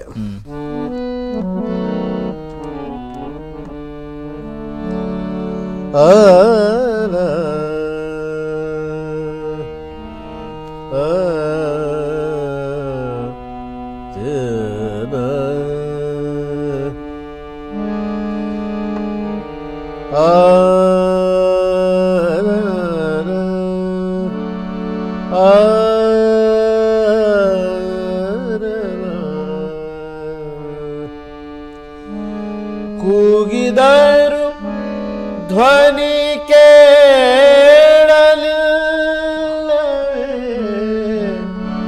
ನರಹರಿ ಬಾಗಿ ಬಾಗಿಲನು ತೆರೆದು ಸೇವೆಯನ್ನು ಕೊಡು ಹರಿಯೇ, ಬಾಗಿಲನು ತೆರೆದು ಸೇವೆಯನ್ನು ಕೊಡು ಹರಿಯೇ. ಕೂಗಿದರು ಧ್ವನಿ ಕೇಳಲಿಲ್ಲವೇ ನರಹರಿಯೇ, ಬಾಗಿಲನು ತೆರೆದು ಸೇವೆಯನ್ನು ಕೊಡು ಹರಿಯೇ. ಇದರಲ್ಲಿ ಬೇರೆ ಬೇರೆ ಚರಣಗಳು ಬೇರೆ ಬೇರೆ ರಾಗಕ್ಕನುಗುಣವಾಗಿ ಮಾಡ್ತಾ ಹೋದೆ ನಾನು. ಪರಮ ಪದದೊಳಗೆ ವಿಷಧರನ ತಲ್ಪದಲ್ಲಿ ಸಿರಿ ಸಹಿತ ಕ್ಷೀರವಾರಿಧಿಯೋಳಿರು. ಅಂದ್ರೆ ಆ ಸ್ವರದ ಗುಣ ಹೆಂಗಂದ್ರೆ ಕ್ಷೀರವಾರಿಧಿ ಅಂದ್ರೆ ಗೊತ್ತಲ್ಲ, ಹಾಲಿನ ಸಮುದ್ರ. ಹಾಲಿನ ಸಮುದ್ರದೊಳಗೆ ತನ್ನ ಸಿರಿ ಸಹಿತ ಆರಾಮಾಗಿ ಪವಡಿಸಿರುವಾಗ ಅಂತ. ಸೊ ಆ ಆರಾಮನ್ನು ಹೆಂಗ್ ತೋರಿಸೋದು? ಪರಮ ಪದದೊಳಗೆ ವಿಷಧರನ ತಲ್ಪದಲ್ಲಿ ಹಾವಿನ ಹಾಸಿಗೆ ಸಿರಿ ಸಹಿತ ಕ್ಷೀರವಾರಿಧಿಯೋಳಿರ.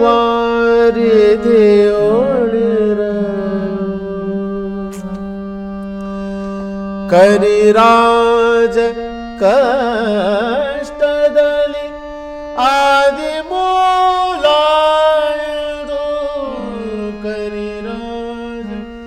ಪ್ರತಿಯೊಂದು ಚರಣದಲ್ಲಿಯೂ ಆ ಶಬ್ದಕ್ಕೆ ತಕ್ಕಂಗ ಸ್ವರಗಳು ಹೋಗುದು.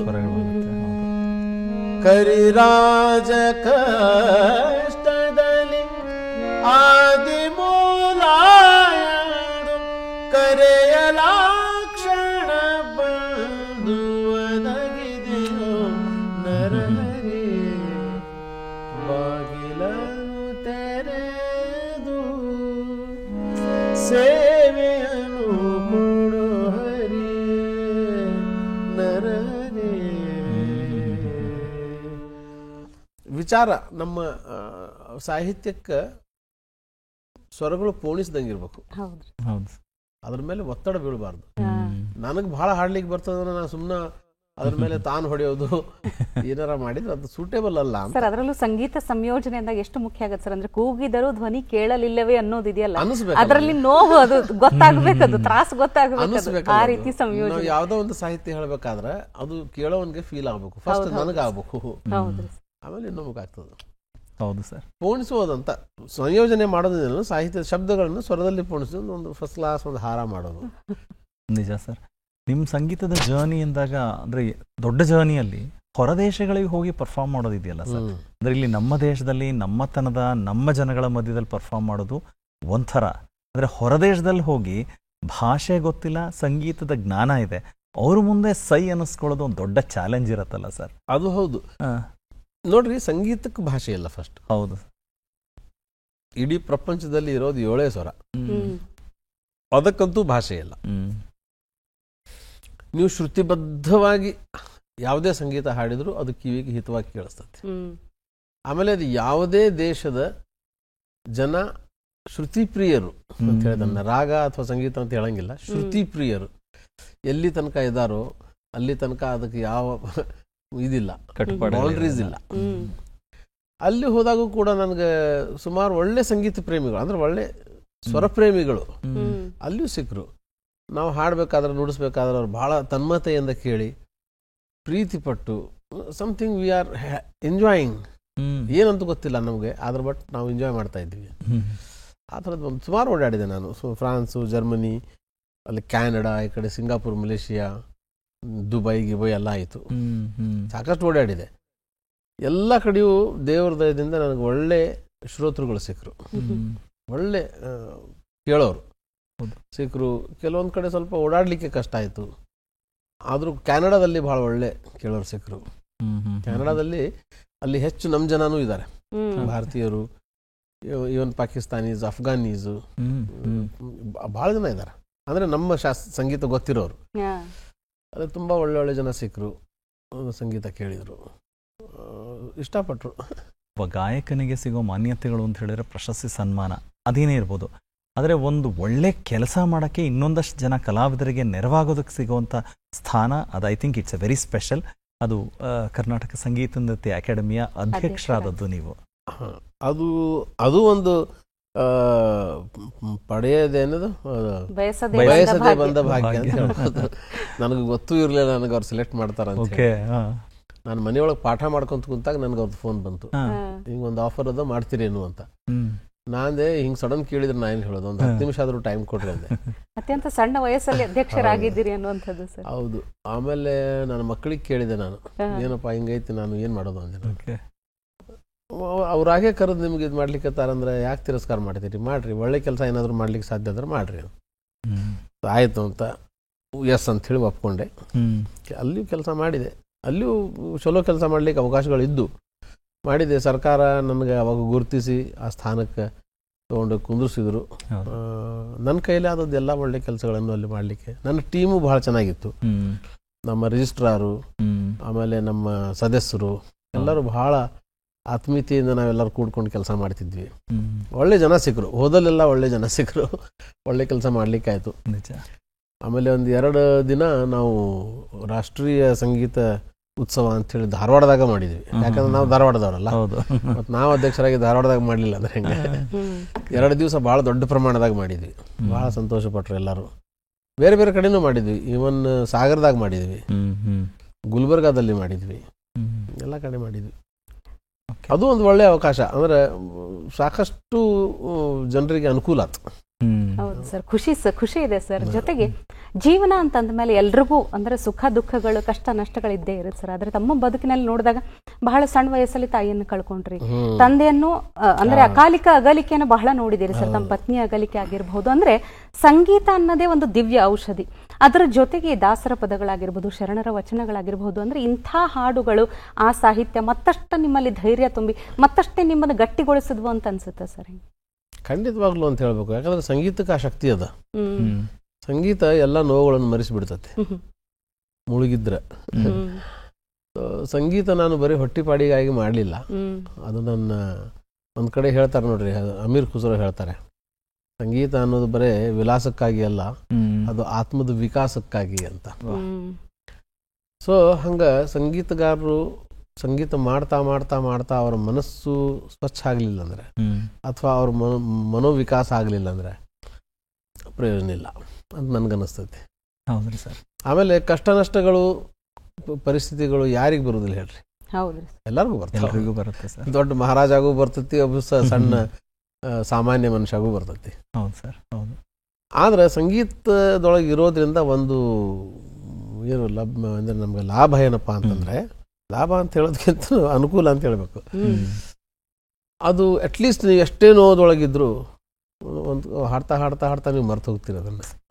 ಅಥವಾ ನುಡಿಸ್ತಾ ನುಡಿಸ್ತಾ ನುಡಿಸ್ತಾ ಸ್ವಲ್ಪ ಮರಿ ಆಗ್ತದೆ ಸ್ವಲ್ಪ ಹೊತ್ತಿಗೆ. ಆ ಟೈಮಲ್ಲಿ ನಿಮ್ದು ಎಲ್ಲಾ ಟೆನ್ಷನ್ ಕಡಿಮೆ ಆಗಿರ್ತದೆ. ನಿಮ್ಗೆ ಸಾಂತ್ವನ ಹೇಳ್ತದು ಸಂಗೀತ. ತಂದೆನ ಕಳ್ಕೊಂಡಾಗೂ ನಾನು ಅದನ್ನು ಅನುಭವಿಸೀನಿ, ತಾಯಿ ಕಳ್ಕೊಂಡಾಗ ನಾ ಅನುಭವಿಸಿಲ್ಲ ಅಂದ್ರೆ, ಯಾಕೆ ಭಾಳ ಚಿಕ್ಕವನಿದ್ದೆ, ನಾನು 3-4 ವರ್ಷದವಿದ್ದೆ. ಹಿಂಗಾಗಿ ನನಗೆ ಗೊತ್ತೂ ಆಗಲಿಲ್ಲ. ತಂದೆಯವ್ರನ್ನ ಕಳ್ಕೊಂಡಾಗ ಮಾತ್ರ ನಾನು ಸಂಗೀತದ ಗಟ್ಟಿ ಹಿಡ್ಕೊಂಡಿದ್ದೆ ನಾನು. ಆವಾಗ ಅದು ನನಗೆ ಸಂಭಾಳಿಸ್ತು. ಆಮೇಲೆ ನನ್ನ ಪತ್ನಿ ಹೋದಾಗೂ ಅಷ್ಟೇ, ಆವಾಗ ಆದಂಥ ಆಘಾತ ನನಗೆ ಹೇಳಲಿಕ್ಕೇ ಆಗುದಿಲ್ಲ. ಅದು ಆ ಸಂದರ್ಭದೊಳಗೂ ನನಗೆ ಸಂಗೀತನೇ ಕಾಪಾಡಿದ್ದು ಅಂತ ಹೇಳ್ಬೋದು. ಅದು ಉಳಿಸ್ತು ನನಗೆ. ಕಾರ್ಯಕ್ರಮಕ್ಕೆ ಕೊನೆಯ ಹಂತಕ್ಕೆ ಬಂದು ನಿಂತ್ಕೊಂಡಿದ್ದೀವಿ ಸರ್. ಈಗ ನೀವು ಒಂದು 1000 ಗಟ್ಟಲೆ ಬಂದಿಷ್ಗಳನ್ನ ನೀವೇ ಮಾಡಿದ್ದೀರಿ, ಬರ್ದಿ ರಚನೆ ಇರೋದು, ಕಂಪೋಸಿಷನ್ಸ್ ಇದೆಲ್ಲ. ಅಂಥದ್ದು ಏನಾದರೂ ಒಂದು ಕೇಳ್ತಾ ಮುಗಿಸೋಣ ಸರ್ ಎಪಿಸೋಡ್. ಒಂದು ಕಂಪೋಸಿಷನ್ ನಾನು ಬರೆದಿದ್ದೆ. ನಮ್ಮ ಶಾಸ್ತ್ರೀಯ ಸಂಗೀತದೊಳಗೆ ಏನಾಗ್ತದೆ ಅಂದ್ರೆ, ಬಹಳಷ್ಟು ಜನ ನಾನು ಹೇಳೋದನ್ನು ಕೇಳಿದ್ದೀನಿ, ನಮಗೆ ಸಾಹಿತ್ಯ ಮುಖ್ಯ ಅಲ್ವೇ ಅಲ್ಲ, ಬರೀ ರಾಗ ಮತ್ತು ಸ್ವರ. ನನಗೆ ಆ ಮಾತಷ್ಟು ಸಹಮತಿ ನಾನು ಅದರಿಂದ ಇಲ್ಲ. ನಾನು ಯಾಕಂದ್ರೆ 2 ಕಣ್ಣಿದ್ದಂಗವು, ಒಂದು ಕಣ್ಣು ಸರಿ ಇಲ್ಲ, ಒಂದು ಕಣ್ಣು ಸರಿ ಅದ ಅಂತ ಹೇಳಿಕ್ ಆಗುದಿಲ್ಲ. ಅದಕ್ಕೆ ಸಾಮವೇದದೊಳಗೆ ಹೇಳ್ತಾರೆ, ಸಂಗೀತಂ ಸಾಹಿತ್ಯಂ ಸರಸ್ವತಿ ಕುಚದ್ವಯಂ ಅಂತ. ತಿಳಿತಿಲ್ಲ ಅದರಲ್ಲಿ ತನ್ನ ಒಂದು ಮಗುವಿಗೆ ಹಾಲು ಕುಡಿಸೋದು ಇನ್ನೊಂದು ಮಗುವಿಗೆ ನೀರು ಕುಡಿಸೋದು ಅಂತೂ ಮಾಡೋದಿಲ್ಲ. ಅದೇ ಥರ ಸಂಗೀತಕ್ಕೆ ಎರಡು ಗಾಲಿಗಳು ಆ ತೇರಿಗೆ.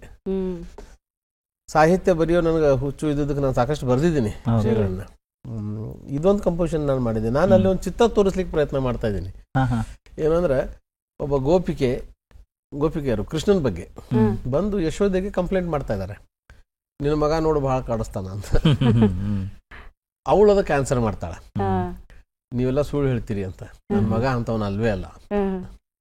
ನಾವು ಹೋಗ್ಬೇಕಾದ್ರೆ ನಮ್ಮ ಹಾಲಿನ ಗಡಿಗೆ ಎಲ್ಲ ಕಲ್ಲು ಹೊಡೆದು ಹೊಡಿತಾನ, ನಮ್ಗೆ ಬಹಳ ಕಷ್ಟ ಕೊಡ್ತಾನ, ತೀಟ್ಲೆ ಮಾಡ್ತಾನ ಅಂತ. ಕೃಷ್ಣ ಲೀಲೆಗಳು ನಮ್ಮ ಕಂಪೋಸಿಷನ್ಸ್ಗಳಲ್ಲಿ ಬರುವಂತಹ ಕಂಪೋಸಿಷನ್ಸ್ಗಳಲ್ಲಿ ಸುಮಾರು 50-60% ಕೃಷ್ಣನ್ ಲೀಲೆಗಳದಾವ. ಅದು ಬಹಳ ಮಂದಿಗೆ ಅರ್ಥ ಆಗುದಿಲ್ಲ ಕೆಲವರಿಗೆ. ನಾನು ಆ ಥರದ ಪ್ರಯತ್ನ ಮಾಡಿದೆ. ಅದರೊಳಗೆ ಇದೊಂದು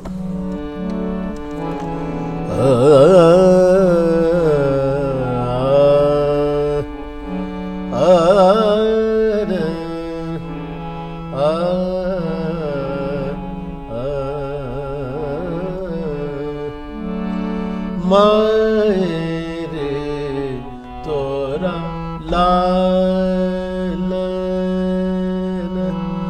ಮನತನ ಆರೆ ಮಾಯರೆ ತೋರ ಲಾಲನ ಮನತನ ಆರೆ ददकी मटकी झटकी फोड़ी रे मायरे तोरा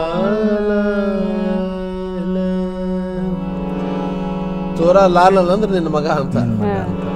ಮಾಯಿ ಅಂದ್ರೆ ತಾಯಿ ಅಂದಂಗ. ಮಾಯಿರಿ ತೋರಾ ಲಾಲನ್ ಮಾನತ್ ನಾಹಿ ಅಂತ. ನಮ್ಗೆ ಮಾತ ಕೇಳೋದಿಲ್ಲ. ದದಕಿ ಮಟಕಿ ಅಂದ್ರೆ ದೂದ್, ಹಾಲಿನ ಮಟಕಿ. ನನಗೆ ಹೋಗುವಾಗ ನನಗೆ ಕಾಡಿಸಿ ಬೀಳಿಸಿ ಒಡೆದ್ಬಿಟ್ಟು ಅಂತ. ಈಗ ಅವಳು ಉತ್ತರ ಕೊಡ್ತಾಳ ತಾಯಿ. ಅದು ನೆಕ್ಸ್ಟ್ ಕಂಪೋಸಿಷನ್. ಅಂದ್ರೆ ಇದು ಒಂದು ಮಧ್ಯಲೇ ಜಪ್ತಾಲ್ ನಾವು ಹಾಡ್ತೀವಿ. ಇದಕ್ಕೆ ಆನ್ಸರ್ ಆಗಿ ತೀನ್ತಾಲ್ ಅಂತ ಹೇಳಿ 16 ಮಾತ್ರ ಸೈಕಲ್ ಅದು ಅಲ್ವಾ. ಅಲ್ಲಿ ತಾಯಿ ಮಾತಾಡ್ತಾಳೆ,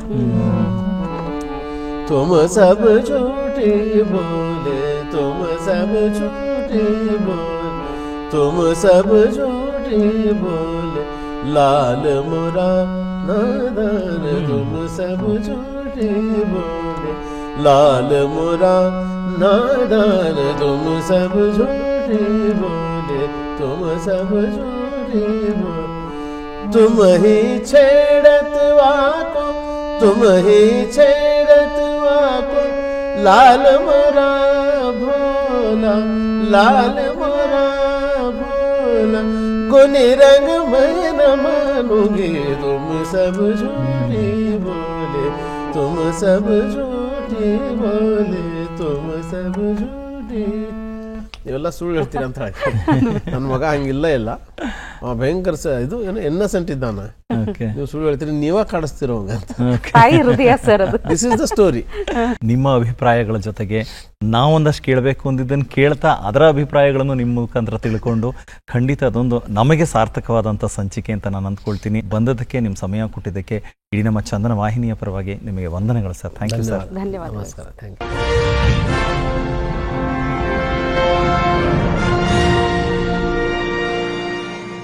ನೋಡಿದ್ರಲ್ಲ ವೀಕ್ಷಕರೇ, ಸಂಗೀತ ಅನ್ನೋದು ಮನೋರಂಜನೆಯ ಹೌದು, ವೃತ್ತಿಯ ಹೌದು, ಪ್ರವೃತ್ತಿಯೂ ಹೌದು, ಅಭ್ಯಾಸವೂ ಹೌದು, ಹವ್ಯಾಸವೂ ಹೌದು, ತಪಸ್ಸೂ ಹೌದು. ಸಂಗೀತ ಅನ್ನೋದು ಸಾಧನೆಯ ಹಾದಿ ತೋರಿಸುವುದರ ಜೊತೆಗೆ ಬದುಕಿನಲ್ಲಿ ಮನಸ್ಸಿಗೆ ಒಂದಷ್ಟು ಶಾಂತಿ, ನೆಮ್ಮದಿಯೂ ಕೊಡುತ್ತೆ ಅನ್ನೋದಕ್ಕೆ ಇವತ್ತಿನ ನಮ್ಮ ಅತಿಥಿಯ ಸಾಕ್ಷಿ ಅಂತ ಹೇಳ್ತಾ ಇವತ್ತಿನ ಕಾರ್ಯಕ್ರಮ ಮುಗಿಸ್ತಾ ಇದ್ದೀವಿ. ಮುಂದಿನ ವಾರ ಮತ್ತೊಬ್ಬ ಅತಿಥಿಯೊಂದಿಗೆ ಭೇಟಿಯಾಗೋಣ. ನಮಸ್ಕಾರ.